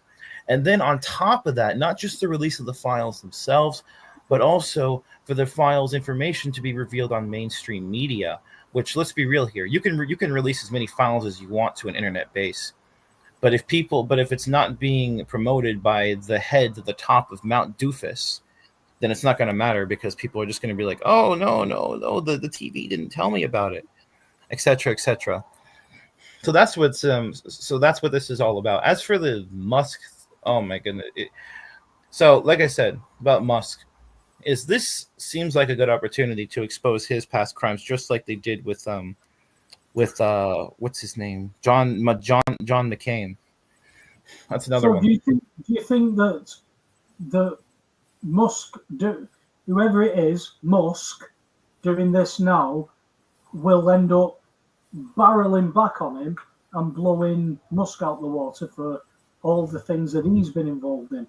Because there's, when me and Alex look at the situation, I mean, Musk has done very much to promote himself as a possible antichrist, because people were pointing at him for this, that, and the other, but he doesn't quite fit the mold. So I agree that he's a distraction, but what's it a distraction to? What comes from this? You've got people riding around in Los Angeles rioting with no police, and they're waving foreign flags, just like we have in this country. That because they can do that, they have that ability. You try and go and do that in other countries. You try and wave flags. You try and wave the LGBTQ plus blah blah blah, blah flag in Saudi Arabia, and see what happens there. Maybe somebody does an experiment with that. So there is definite distractions that are going on here, mate. But we need to find out. I mean, me and Alex are pretty much. We've only got one foot in this now, because we know there's other things that are going on. That's why we always bring it back to Scripture, because the Scriptures tell us all this is going to go on. The lawlessness, the times, it's all written down. So, because you've been plotting this, Taylor, what do you see all these distractions for? Where does it go? Is it going to bring Musk out and get him, metaphorically hung, drawn, and quartered, so Trump looks better, or what? Well, I'm hoping that this Musk plot twist ends up leading to that. That's what that's my guess, and I'm hoping that's what it is, because I really don't think someone as big as him should get off the hook just because he had his identity seized. But as for the broader picture, I've mentioned this before. It's about, not only is it, so it's, first of all, it's about justice. Obviously, the justice phase, getting all the people rounded up and taken care of, put in jail, maybe executed, depending on the severity of their crimes. But even more importantly than that, is about teaching the public, bringing to get rid of the brainwashing, deprogramming the normies, so that way that we don't repeat the same problem another 10 to 20 years from now. Because even if you come out openly and just say, oh, we've arrested this person and that person, we've executed that person, we've replaced them, it's not going to matter at the end of the day what form of justice you do if the public aren't woken up to how they were fooled. Not what they were fooled with, but how they were fooled. And until that is finalized, once you get that 80% of the public to understand the truth about how the deep state operated and how for the last few centuries they were able to manipulate us, that is when we can say that the operation is truly over. Well, the thing is, mate, what I found is that people are that fooled. It's easier to fool people than to show them that they've been fooled. The way I look at it is everybody pays bills in my country. It's a debt-based economy. Everybody's creditors, but they're paying bills, so they shouldn't be paying that. You try and explain that to people who pay bills, and they will call you names, they will attack you, they'll do everything because they haven't got a clue. And it's like they can't see it, Taylor. You could nail it to the forehead and they could still not see it. So is that a good enough reason to do what they're doing by throwing all this truth out? Oh, an Epstein here, oh, a JFK here, all this stuff out, because I saw the JFK files. There's nothing new in what they released. There's nothing new what I've not seen. So they're not giving us anything. They're just on a pretense. And somehow that's got to be seen through to be able to be stopped. And I'm not confident in people, Taylor. So do you see that people could see this? Do you see people can see through the cracks? Because when we talk, Taylor, you invest in Trump as the savior, whereas I'm a bit more reserved to say that.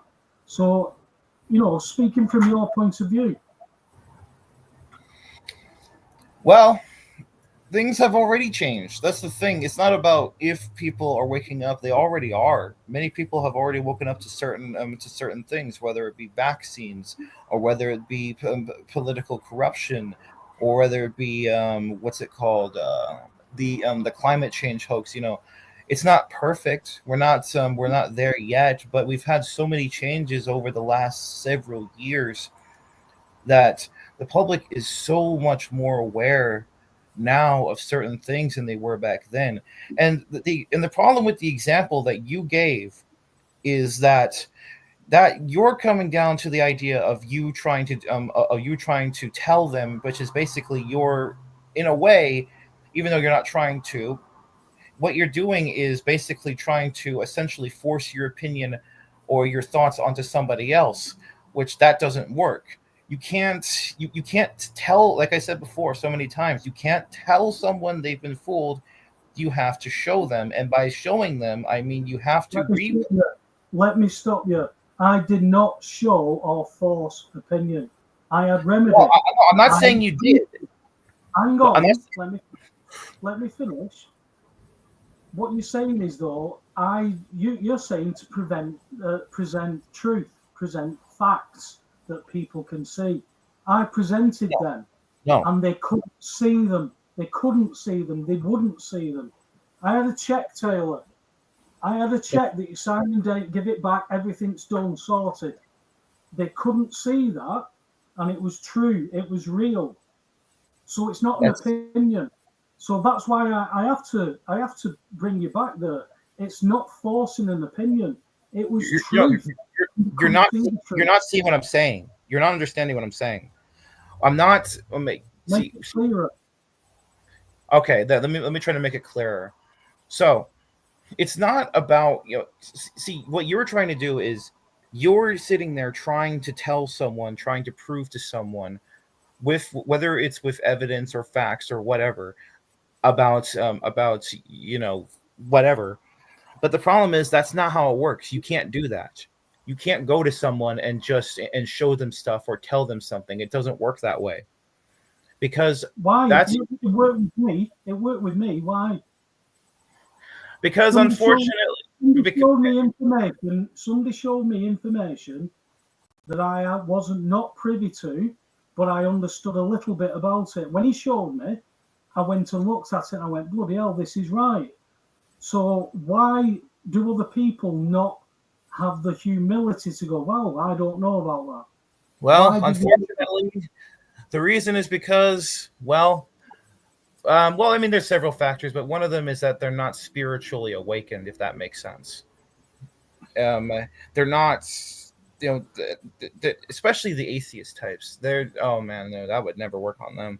But if you have that ability to think for yourself, and if you've always been more of a rebellious-minded person, and that not rebellious in a traditional sense, but more of a think for yourself, not blindly trust people kind of thing, it's much easier for you to be able to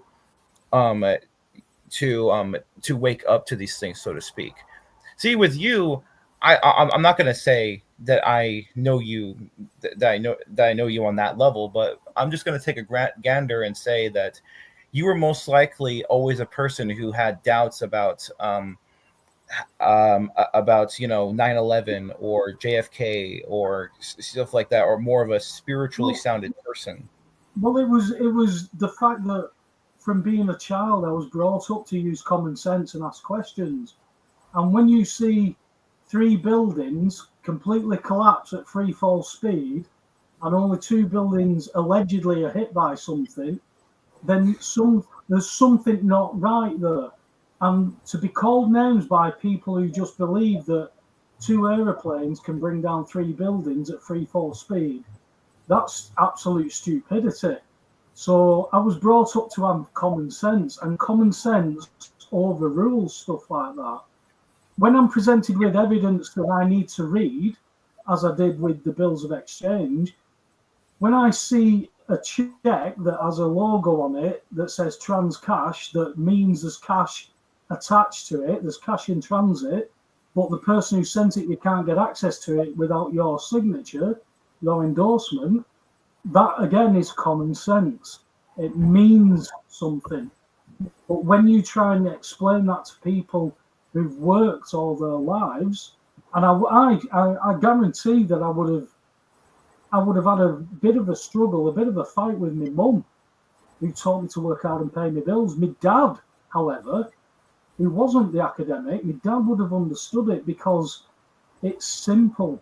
It's not hard. You don't need a degree in law to understand what a check is and setting off and accounting. You don't need it. It's just that everybody pays it. So it must be true. So that means that everything in the world that everybody believes must be true. Well, that's just not true. And that's why when I presented this stuff, I only presented it how it was presented to me, with common sense. To absolutely be blind to it took effort, Taylor. It took effort for people to ignore what I was presenting. Well, it really comes down to, well, first of all, you have to think about it like this. Brainwashing is not a always 100% thing. Where the way that the deep state always worked was that they would brainwash, let's say 80, 85, maybe 90% of the public, and then the fringe, and then the rest of them, they would just just call fringe and just quietly ignore people like us, basically. So there's just some people that brainwashing just doesn't work on. Unfortunately, the majority of the public, it does work on because of the way they've been brought up, because of their because of the system, etc., etc. And that's just how, unfortunately, just how it works. And people like us, we're the exceptions to the rule, as there are exceptions to every rule. But that's why you can't just go and just say 9 out of 10 people, or even I would say 10 out of 10 people in some cases, that you can't go to them and try to present them with facts or evidence, or you try to tell them stuff, because you have to think about it from their point of view, which is, this guy right here is trying to tell me that is trying to convince me of something that I don't believe in. And when you try to convince someone of something that they don't believe in, then the firewalls go up, the ego goes up. They won't listen, because you're basically trying to challenge their viewpoint, whether it's right or wrong. It doesn't matter what you present to them, because that mental block pops up, and no matter what you say, it's not going to work. That's why you can't do frontal assaults like that. You can't just go up to someone and tell them, let's say, oh, building 7, etc., etc.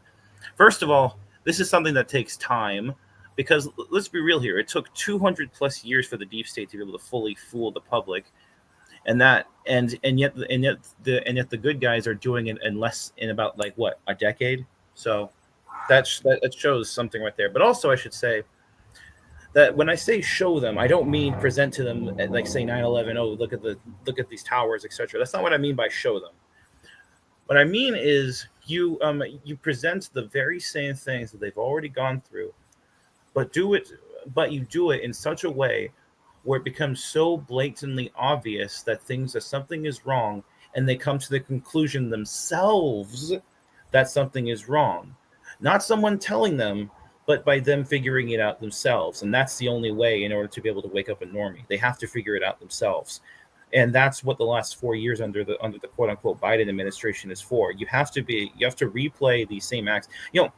Let me come back to the LA riots let me come back to the LA thing right now that just happened. So was it yesterday or the day before? This is a good example of that. This right here is a replay of the Summer of Love from 2020, which obviously was, the BLM, the Antifa, etc. And a lot of people woke up back then to that. But obviously there were still plenty of libtards who didn't. Now we're dealing with the issue of immigration, because back then the BLM, the Summer of Love was all about, the racism thing, right? Blacks are so oppressed, blah, blah, blah, blah, blah, police reform and all that. This time, instead of it being about that, it's about an 80-20 issue, which is the immigration issue, the deportation of illegals, which the majority of the public, even libtards, are on board with. So that's the thing, is that you make people understand themselves by having them experience it in, unfortunately, a hard way. They have to experience the problem themselves. Just as you say, when it comes banging on their front door, that's what's happening right now with the public. They're experiencing that front door knocking, and they're having to wake up themselves in their own way. And we also have what I normally try and bring up at least every week is the Martin Niemöller situation, where people don't do anything until that knock on the door. The problem that you've got is when that knock happens, is there anybody there to help you? And that, by switching off and not being able to take in information, you said the way to go around people is to let them come to the conclusion themselves. The only way they could come to the conclusion themselves about utility bills, Taylor, was when they couldn't afford it. Then they wanted that quick fix. The amount of messages, Webby, what button do I press? Make it all go away. They missed the chance to actually change anything.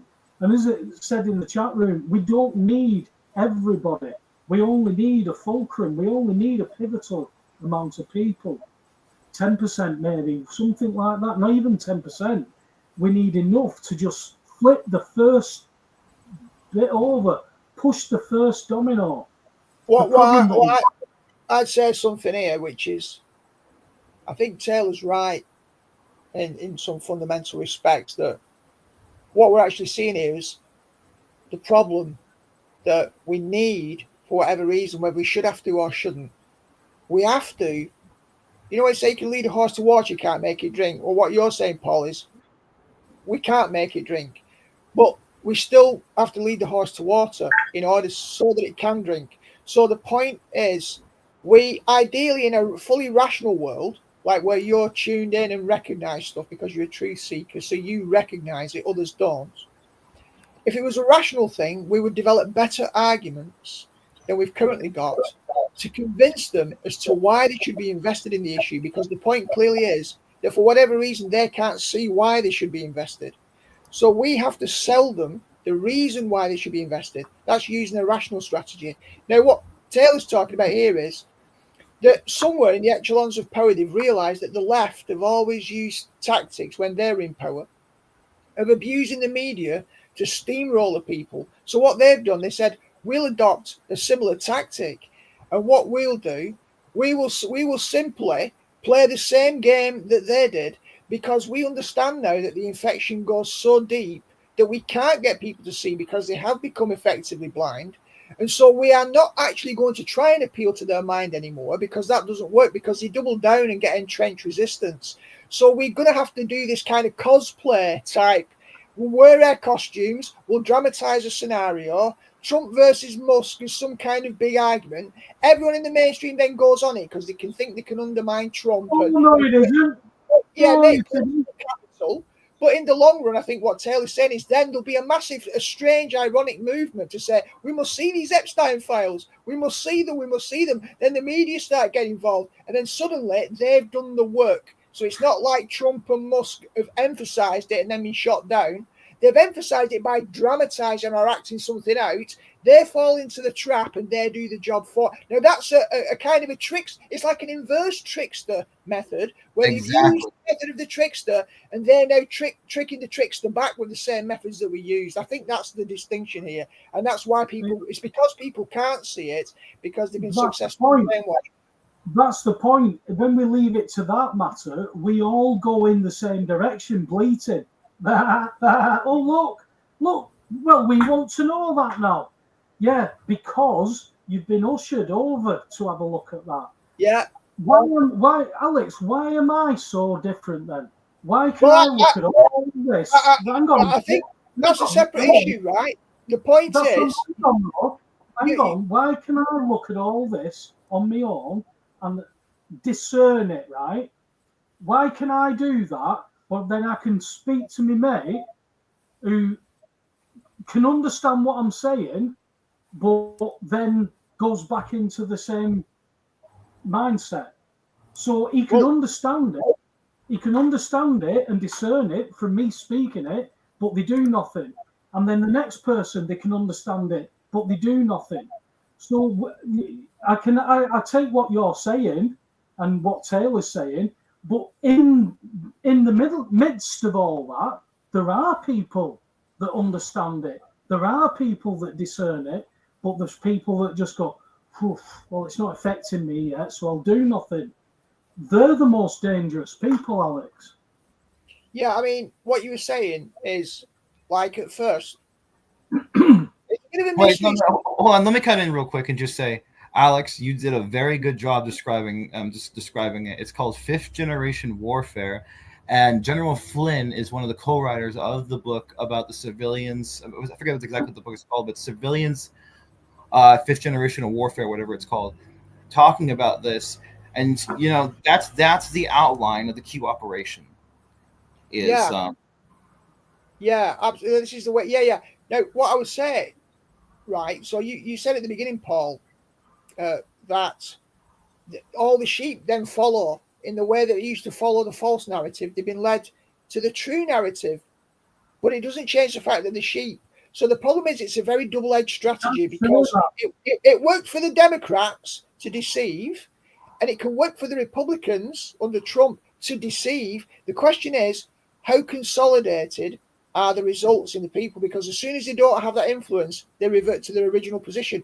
It's useful to gain political leverage and to bring about structural change because you only need interim support. If you can secure, like, for example, if there's a bill in Parliament, if you could dupe, for example, if you want to get a bill through in the UK Parliament and you knew that like 80% of the people are against it, and you can dupe them once and lead them using this method so that they both voted for your bill, then a lot of people might say, well, then it's worth using a duping method to get the result that you want. And what we've done, we've appealed to a base element in people, their suggestibility, their sheep-like nature to get what we want. So you get what you want in the short term, but you're sowing to an approach which calls out the worst and most based aspects of human beings. So it's very difficult to see. You can get short-term results, but like you're sowing in a field and you're going to reap a harvest.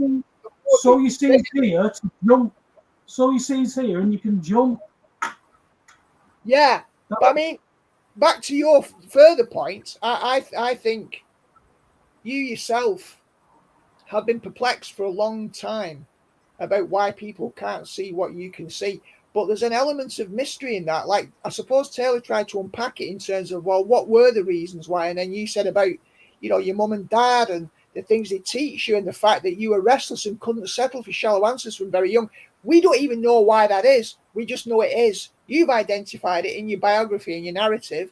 You've told us about it. And there are a small percentage of people who are like that. Is it because they suffer? Is it because they've had pain? Is it because they've not had the luxury of being able to make assumptions and take things for granted? Sometimes people who have to fight for things on some levels. And I know you said your childhood was blessed, like you were given loads of bikes and stuff. So it's not in that metric, but in other ways there have been influences which made your path unique in a way that other people. I've always thought differently to other people, Alex. I've always thought differently to everybody who was around me. I'm just never had the confidence to voice it before.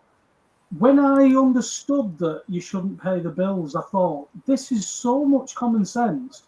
You know, I've already paid, so I don't pay again.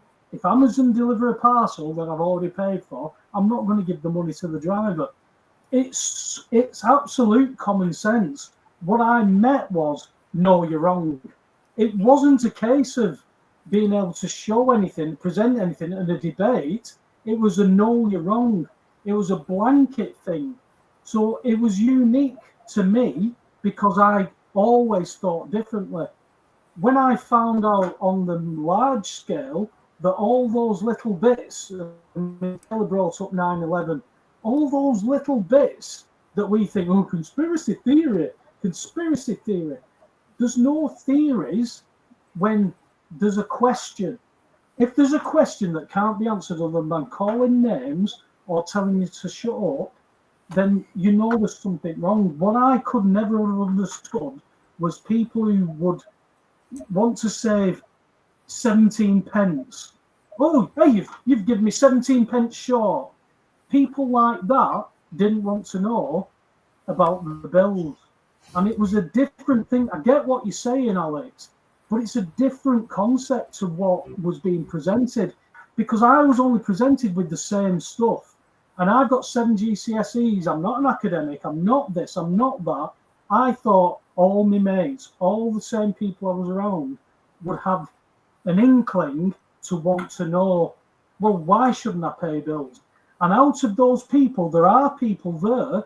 I can point to loads of my mates who understand what I'm saying, and they go, but what can you do? And I agree. What can you do?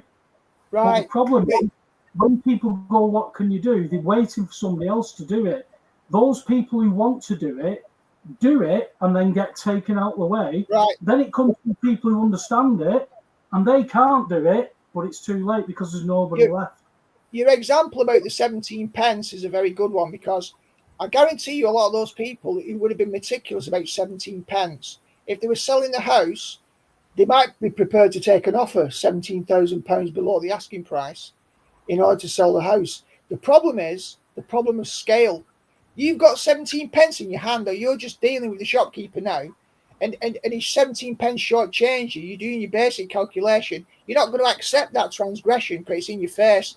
But if the way that you do your reckoning is different, £17,000 could be easier to dismiss at scale than 17 pence in your hand. So it's not actually the case. We might think intuitively that a person who'd be finicky about 17 pence would never accept a £17,000 cut in the asking price of the house, but it's just not true. It's because of the way people evaluate. Everybody evaluates and weighs things differently. And, you know, your form of rationality is unique to you. And this is where I wanted to put it in the context of, I think you need to reframe it, not so much in terms of, say, the way we might say your early influences, how your psychology worked, how you were formed, but maybe you've always had an Enochian calling, Paul. Maybe, you know, if we're formed, if he knows us before we're even formed in the womb, who knows if you were born with fire? Let's just use a metaphor, born with fire. Right, and for whatever reason that will remain a mystery, you're always going to be tuned in to the fire because it's part of your mission. It's inscribed almost in your DNA, and there isn't necessarily an explanation for it. And if you look for one, you could just be looking for something that's not going to find an explanation at that level. Just like 17 pence can be fought over and £17,000 can be written off. So I'd like to step in and say I want to show one more small thing to wrap up this whole point, and then I want to talk about the last article before we have to go because we only have about 15 minutes or so. And I want because this is something that I want people to be aware of. So first, I'll go ahead and just to wrap up to have this conversation come full circle. Q drop 1870. Repeats necessary. Think back to the mostly peaceful protests, quote unquote, in 2020. Does the video below sound familiar? How do you show the people their lies? How do you break the cognitive dissonance, which is what we're dealing with? Make them continue to repeat their lies to the point of absurdity. Eventually, the overwhelming majority of people will experience that moment when they see the lies for themselves organically. And not because they were told, but because they were shown. Exactly right. And I'll go ahead and play this clip. This is what the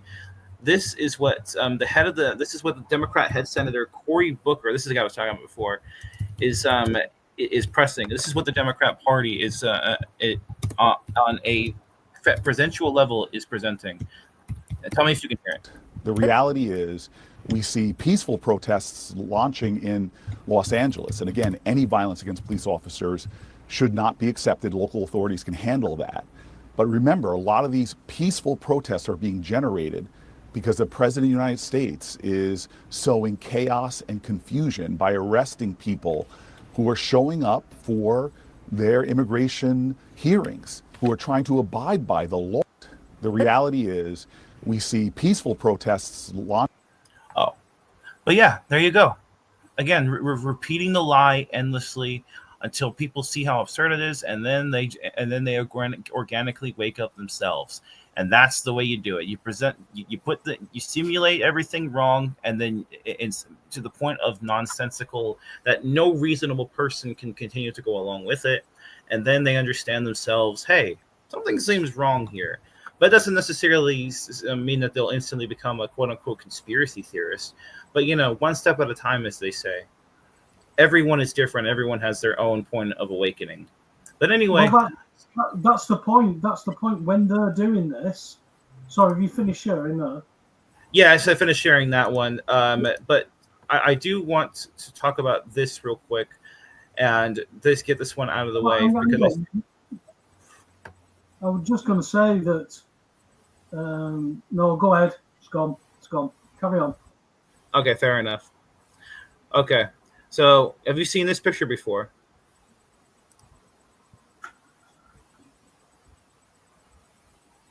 Oh, let me see if I can find it. Yes. Yes, this is the great DVD. This was by the great DVDs, who makes a lot of Mike King's artwork before he passed away, unfortunately, a few years ago. But anyway, this day in history, because today's June 8th, which is the anniversary of the USS Liberty attack. And I know a lot of people here are probably aware of this, but for anyone who doesn't, I feel like it's important to reiterate this important event in history. So this day in history, Israel's 1967 attack on the USS Liberty. There's no doubt about it. Israel's attack was deliberate, as was the U.S. media blackout. The setting, June 1967. Kennedy warned Eshkol U.S. support was jeopardized without nuclear inspection. U.S. president was furious with the Jewish state over its atomic program, fearing the Soviet Union could use it as a leverage. 1963 Telegram recently posted online shows. President John F. Kennedy intensely pressured Israeli Prime Ministers David Ben-Gurion and then Levi Eshkol to allow inspections of Israel's nuclear facilities. The Zionist mafia then murdered JFK in 1963. LBJ, above all chummy with Eshkol, replaced JFK and allowed the Israelis to do as they pleased from 1964 to 1968, including the murder of Robert F. Kennedy in 1968. Not content with the territory that it had already stolen back in 1947, Israel, ever playing the role of victim, and initiated what became known as the Six-Day War on June 5th, 1967. The one-sided fight pitted U.S. armed Israel against the Arab states of Syria, Iraq, Jordan, Lebanon, and Egypt. One day after initiating the conflict, hoping to bring the United States into the war so that the Arab states could be annihilated in one fell swoop, Israeli jets and torpedo boats deliberately attacked the USS Liberty. The helpless communications ship was on patrol in the Mediterranean Sea near Egypt's Sinai Peninsula. The sustained daytime attack, which took place as the U.S. flag flew visibly, killed 34 Americans, wounded 170, and badly damaged the vessel. Many of the dead and wounded lost their lives due to fighter jets firing upon their lifeboats. The Israelis finally called off the slaughter when they thought that help may have been on the way. A Russian vessel was also in the area. Our noble allies then claimed that the assault on the USS Liberty was a case of quote-unquote mistaken identity. Of course, the government of Zion's wholly owned U.S. president, the utterly contemptible Lyndon Baines Johnson, with the complicity of Defense Secretary Robert McNamara and Admiral John McCain Sr., father of Senator John McCain the Insane, accepted Zion's ridiculous claim and closed the book, and Congress didn't dare to investigate the matter either. But the detailed accounts of this dastardly war crime given by American survivors clearly contradict the Zionist lie.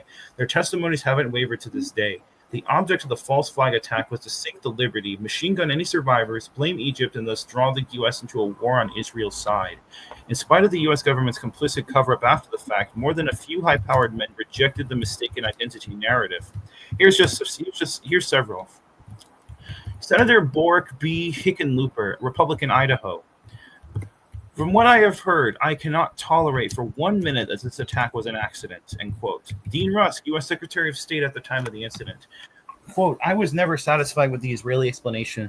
Their sustained attack to disable and sink Liberty precluded an assault by accident or some trigger-happy local commander.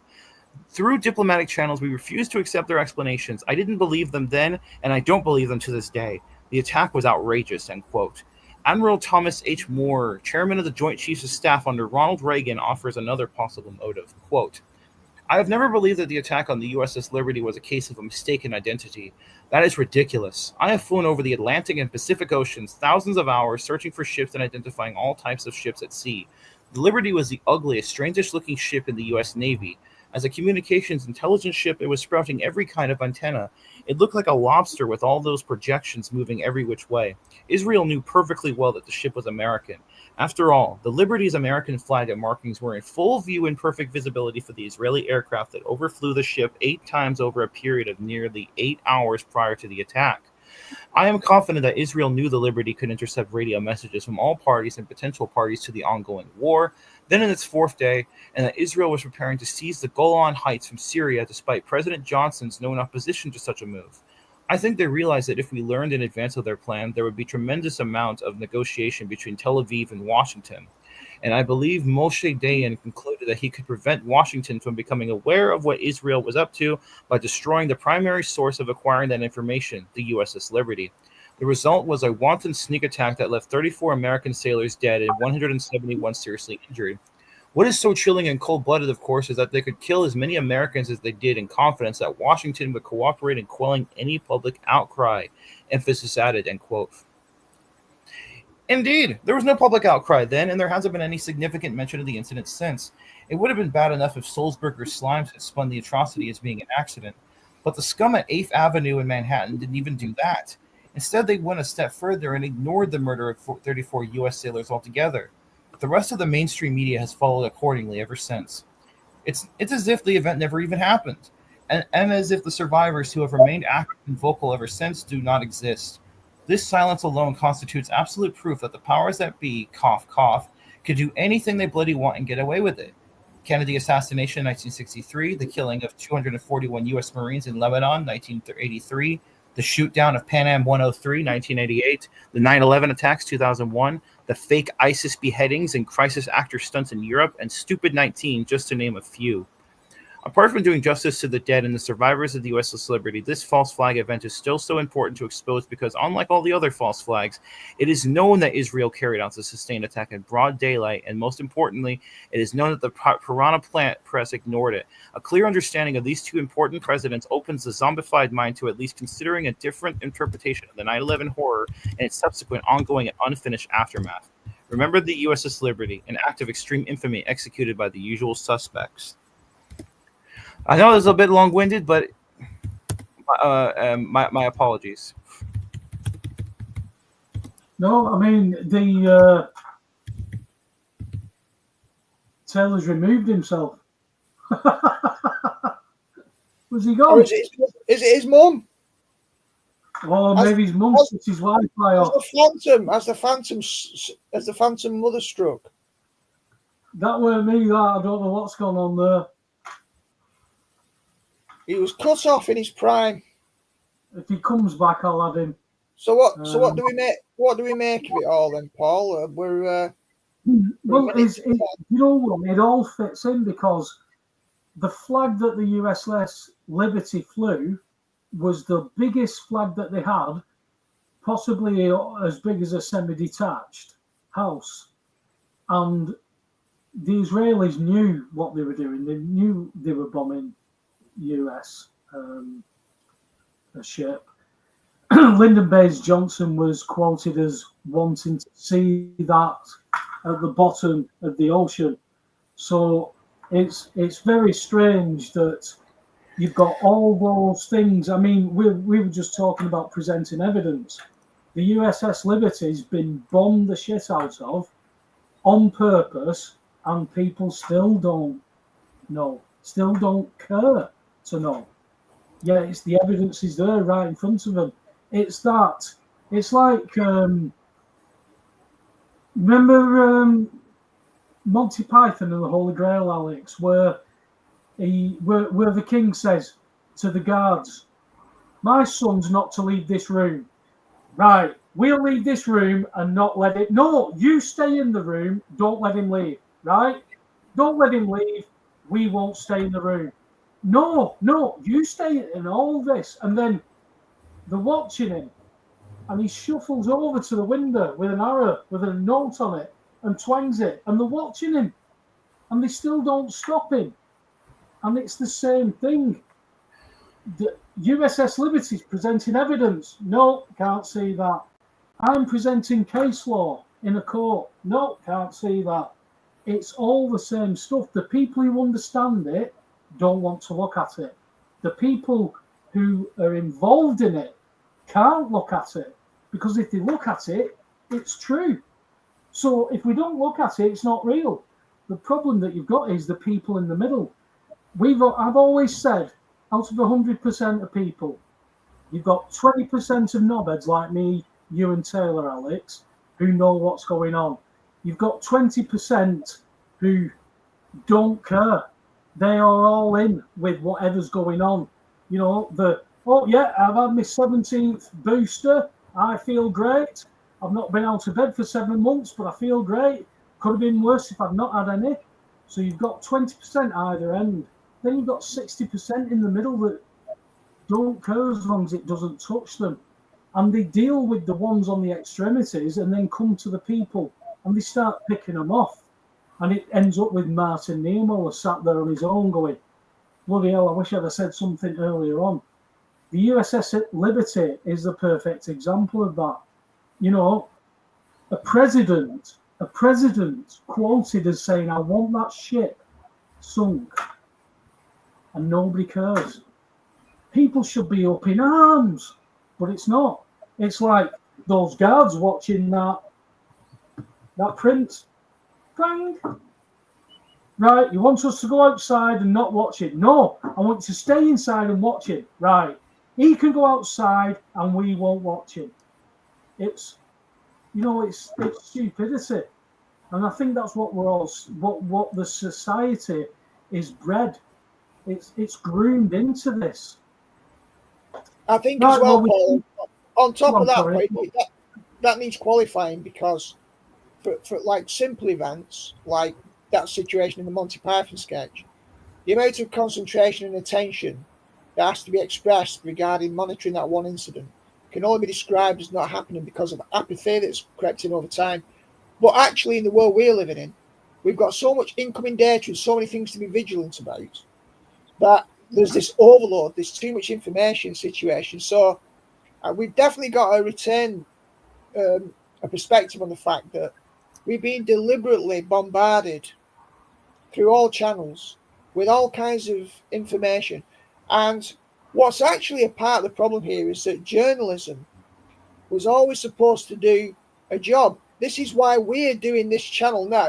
Taylor brings his report every week, because the journalists who were there to protect the public interest by doing the research and integrity got nobbled, which is why you've got citizen journalists now, whether it's on Twitter, tweeting at actual events, or people like ourselves doing this. This is why it's come out in these ways. But then, of course, they'll try and malign us by saying, well, what's your sources? And then we have to be vigilant about that and say, well, actually, these are my sources. This is why sometimes I'll say to Taylor, can you make that case? Can you explain what happens? To explain why the people with the masks don't have these knock-on effects? Because if we don't chase down all these things will be used, our flanks will be exposed, and people will turn on us. So to have integrity in journalism, you've got to be a researcher, a fact checker. You've got to know the limits of your competence, know who you can trust, know the people you can collaborate with. Encourage your audience to fact check yourself, who's speaking to them, not just to implicitly trust. The problem in our society is we've been taught to implicitly trust authority, whether it's politicians, the science, or whatever. And in some sense, it's even a particular version of God, where we don't question. All the wisdom traditions were very clear. You question everything. There's nothing new under the sun. Even question your ideas about God, because if you don't, you're holding on to assumptions. So we've always got to have that willingness to look at ourselves. It would be nice if we could trust journalists, but the whole echelon of journalism got corrupted, and that's why we're here doing what we're doing. So we have to remember that it's very difficult for people. We need to remember to be gracious and merciful in our understanding, because people are like sheep, and not just in the disparaging sense. That's why Jesus said, Luke, there's 99 safe. I've come for this one that's gone astray.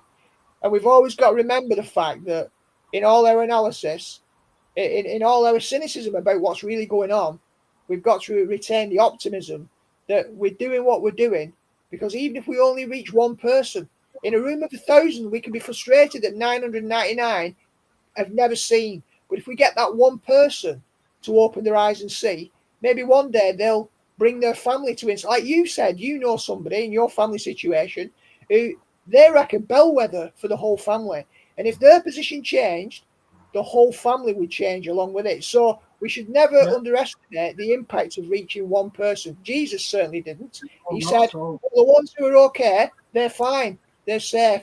I'll go out to seek and to save those who are lost. That's why we're doing this every week, because we're trying to rush around to and fro, having gathered knowledge and disseminating knowledge. And yeah, there'll always going to be those people who are just here for entertainment, who will contest and question out of a spirit of contention, not because they really want to learn and grow. And again, we've got to expect people to step up. If you just got three faces, three talking heads on a screen every week, there are limits on that. So we're trying to build a community, we always have been, of people who are also prepared to put their head above the parapet and voice their opinion. And like you said, Paul, not just the research, but apply it in practice. That's the next step as well. We've got to have people at all levels doing this. Not everyone's going to be an activist, and not everyone's going to be a researcher, but we need to have a distribution of people doing these jobs. Well, every one of us end up at a barbecue or somewhere like that where people insist on talking about politics, because people will insist on telling me why they voted Labour and why I should vote Labour. Everybody can have an opinion on it. If you just say, well, I'm not bothering, then you're never going to challenge this narrative, because you're still going to be surrounded by people who vote for Labour because their dad did. When we start to bring this out, and, me and you, Alex, we did start this show off and say we won't become the gospel show, but you can't help going to scripture on everything that is here, because scripture tells us everything that is coming. It's not an if, but, or maybe. And the biggest key is the people who are in control of the narrative, the Trumps, the masks, the Musks, whatever. Those people believe in something other, and it's not God. It is a God, but it's not God. So if they believe that this narrative must go down this path, and they've got something to gain from it, and they're doing something, and they're being instructed from a level, then if they believe in the devil and demons, then what's the opposite to that? Because the demons believe in Jesus, they just don't follow him. So the factor is, we've got to get that leaven out of society where, yeah, I can be a Christian, but I'm going to buy Easter eggs and I'm going to celebrate Easter. You can't do it. Well, I'm going to be a Christian, but I'm going to go out on Halloween. You can't do it. You can't be a Christian and then see three women at the same time. You've got to just go, well, what does this mean? What does it mean being a Christian? Because we all invest. We all invest, Paul, in stories. We all invest in stories. But the question is, what story? Yeah, and who wrote the story? Are you writing it? Are you in control of writing it? Are you being influenced? Because remember, somebody's got a pen and writing a script that you're playing a part of. Well, what if you get the pen and the script? What can you write in this script from where you're at? You can't just jump to the next page because you've got to fill in. So that's where what Taylor's talking about is feeding these people bit by bit. Well, yes, people can do that, but there's people who already see more to it. There's people who see more than what I do, Alex, and say, well, why don't they just do this? Well, that's great, because I can say, well, why don't they just do this? But it took me 40 odd years to get to the point where I went, do you know what? Enough's enough. I can't take any more of this. I can't understand this and not do anything. I can't understand this and not say anything. I can't do that anymore, no matter what comes on top for that. And it was a blessing from the Lord, but the fact that you came on board to start this podcast up again, because you knew where I was at with what things had gone on, Alex. I just thought, let them burn. You know, what can you do? Let's look at it, Paul. Let's just look at it there, right? We just talked about all these different stories and people competing with the stories. But the question is, who frames the story? Now, if you look at the saga of the trauma, where they took a job out of your hands because they tried to frame the story in a particular way.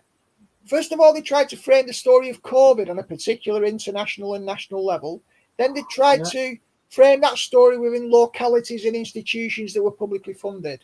Then they tried to frame the story of what you were doing in response to that story that they propagated. You tried to reframe the story from a position of relative powerlessness. And we all know where that kind of thing tends to end.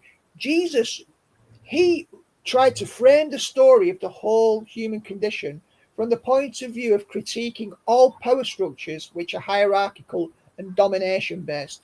And he washed the feet of his disciples. He didn't just say the story's different, he enacted the story differently, he dramatized it, he did the best he could from his perspective as the God man, giving up his rights as God, and ultimately got crucified for it. It's not a particularly inspiring story for those who want to save their own life. That's why Jesus said, whoever seeks to save his own life shall lose it. Whoever loses his life for my sake and the gospel shall find it.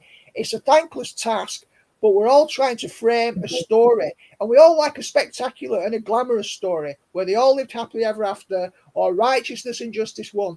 But we're not living in a world like that.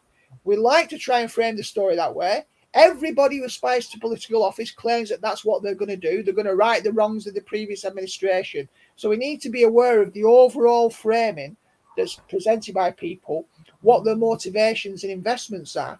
And all we can do within that is join in the chorus, either against it in some way or for it, but we've got to play our part as well.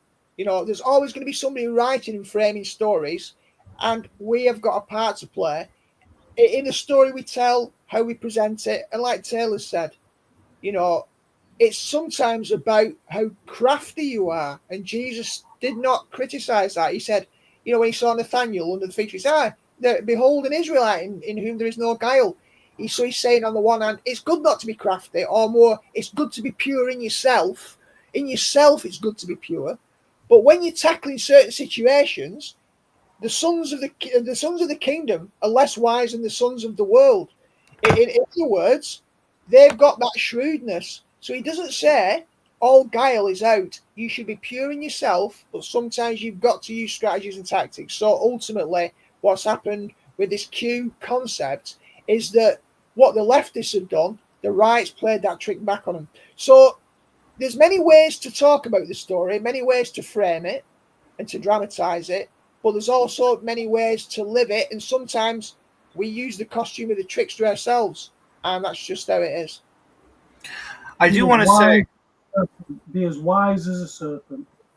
I do want to say why, you know, I feel like everyone here, including you two, should be should you know, take some time to read the damn Q drops. You learn so much from them. I obviously haven't read all of them. There's thousands of them, but you gain a lot of knowledge through reading these drops it's really interesting.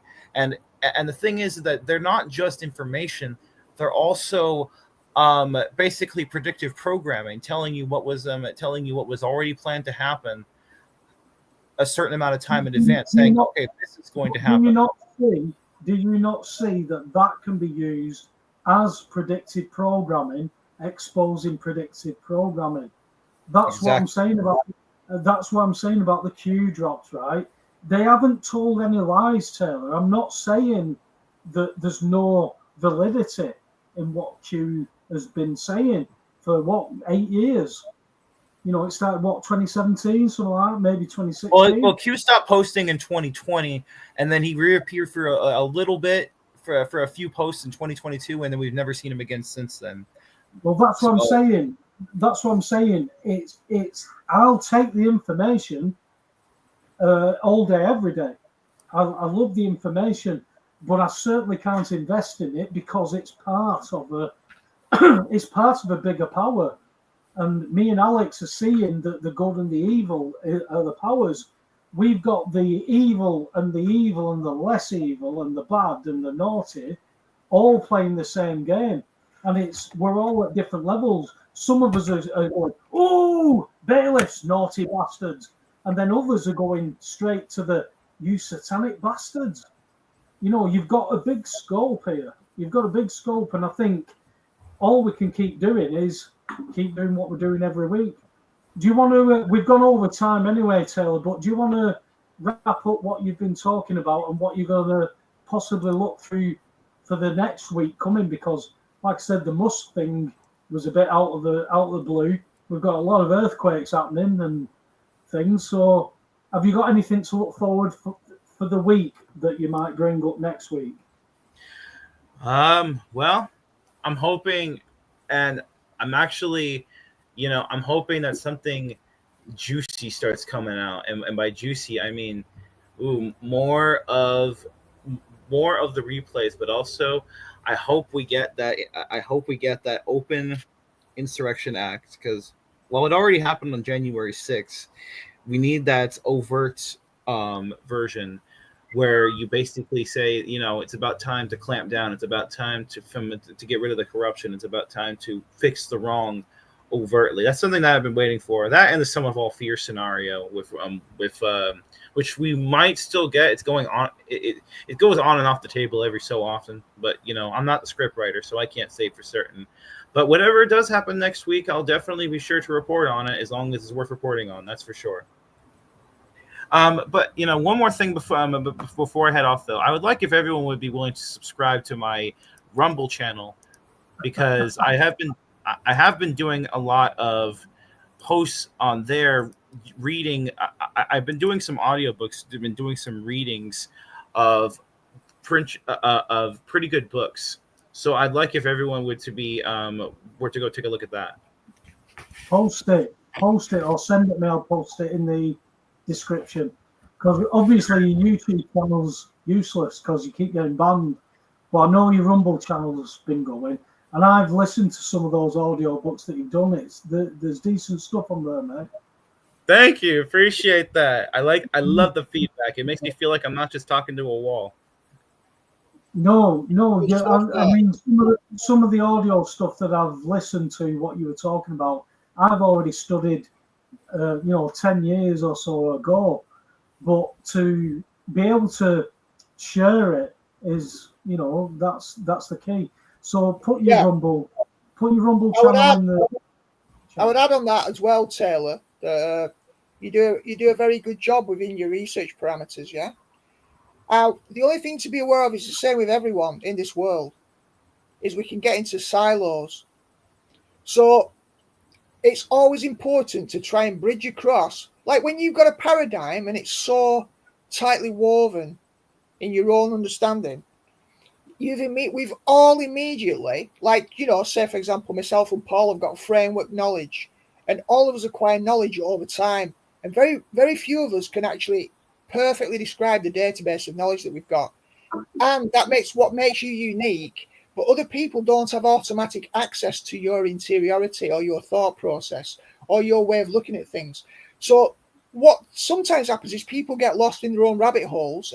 Like, for example, sometimes people with PhDs are some of the worst communicators ever because they're so tied up in the knowledge that they get into in such depth. They're kind of ascending up into the clouds of knowledge and forgetting that there's people down there that need knowledge. So the application or the bridge by which you take that knowledge that you've acquired over time diligently, a lot of time should be spent in translating it to a range of people, just so that you don't end up in a silo and so that people can't pigeonhole you and say, oh, he's the American guy who focuses on Q. Do you know what I mean? Exactly. Yeah, exactly. And this is why I like Mike King's books, which are a lot of the ones I've been reading off of. You know, he does a great job, and I've learned a lot from him. A great job of keep it simple while not being simplistic, because you know, you don't want to write just for the academic crowd, because while that is important in its own way, at the same time, the majority of people don't have much time on their hands because they're busy, or they don't have much strong attention spans, etc., etc. You know, they don't have a long vocabulary, so you got to keep things in, being able to be told to from a normie's perspective, and also keep a book not too long as well. Yeah, and remember things like comedians, because comedians in particular have got to build a relationship. They get hecklers, but they have to build a relationship with every individual in the audience, so that audience member actually feels that they're speaking to them. I think that's a lot of the time why the comedian will single somebody out, kind of make fun, but what they're showing is, I'm engaging with you. People want to feel special, whether they should or they shouldn't, whether we think it's an ego massage or not. People need to feel engaged. If what we're doing doesn't hit where it needs to hit, there's a wall somewhere that we've not got past. So we need to be accessible, and we need to have appeal to a range of people. Otherwise, we can have the most powerful and amazing message, right? And everyone's like, their eyes have glazed over. So we've got to be really aware of that as well. And we can always improve in those areas. Oh, yeah. But job well done every week, coming on and providing this information and reporting for us, mate. I appreciate it. I'm not getting shouted at and your Wi-Fi turned off by your mum. Well yeah. Thankfully she's not back here right now, so that's probably why. Right. Well, I thought it's because you hadn't used the word libtard very much, so that you were getting an easy ride.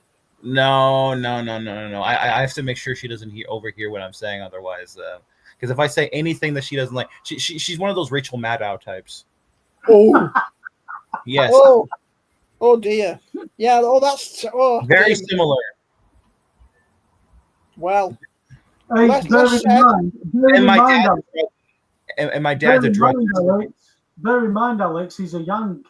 You know, he might end up putting his mum in the bloody back garden if she carries on turning his Wi-Fi off. You know, there's guns and everything over there in that country. And my dad's a druggie, so. Hey, is he pharmaceutical? Just don't put that on your CV, Taylor. The UCV? Don't put it on your resume, as you call it over there. Oh, yeah. Dear well, you God. Didn't you? Resume. Oh, yeah. Anyway, I just realised, but that's it. Cross-cultural stuff, innit? We say CV. He didn't understand resume. Sometimes it's as simple as tweaking a word. Well, yes. Well, our friend Mo says that one of the funniest things he's ever heard on this show was when I asked Taylor, everybody wants to know, did he bum Bieber? And he went, what? Because he doesn't know what bum means. But everybody over here knew what it meant. Yeah. See, that's the thing about having different cultures, and why it's important. They have their own distinct things, and that's another reason why multiculturalism is wrong. So there you go. We come full circle. There you go. But you sound racist now. But you don't matter. It doesn't matter that, does it? I'm a Hitler lover. He's never going to be culturally enriched. Hey, remember, I'm a Hitler. Remember, we promise we'll let you on. We'll let you back next week. We're not going to cut you off just because you're an American, Taylor. Even if you turn up in blackface, we'll have you on, mate. Remember, I'm a Hitler lover, so. Right, YouTube strike, Paul. There you go. Yeah, get the YouTube strike in there. Yeah, God bless. God bless. Everyone. Right, I'll see you next week, Taylor. I'll send you the link. Cheers, All right. mate. Thanks again. Cheers. Cheers, God mate. bless. Good to see you. God Yep. bless, mate. Wrap up then, Alex. What have you got to say, or have you said it all? Well, we started with both, didn't we? The Pentecost thing, and also I talked about fame and that contrast and posterity and memory. Well, at the end, we've got this comment quite close to the end from God's daughter. I'd rather read scripture and focus on the kingdom of heaven. And I think one of the things I've realized there, we use the word read, but the thing is, we've got to study scripture. And I used to be a reader of scripture in a little bit of an intermittent way because I knew a lot of it. And I had a lot of doctrines and theology. It's very difficult. So you've got to dedicate time to, it's like any old book. If you skim read a book, you're technically reading the words. Your eyes are perceiving them on the page. Your brain has some kind of response. But this is food, soul food.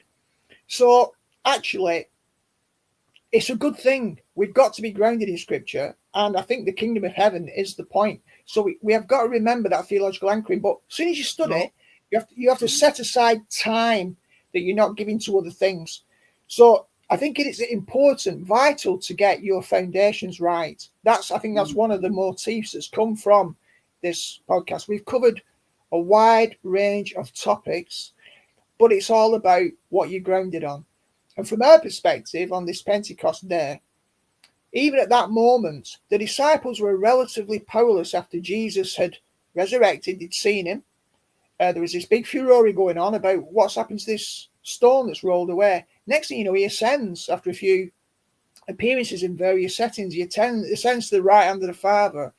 But he says you've got to be patient and wait for the coming of the Holy Spirit. So the bottom line is, it's just a memorial. It's just an act of remembering. If all we do is nostalgically look to the past, the whole point is to build on the foundation now and for it to be a living thing.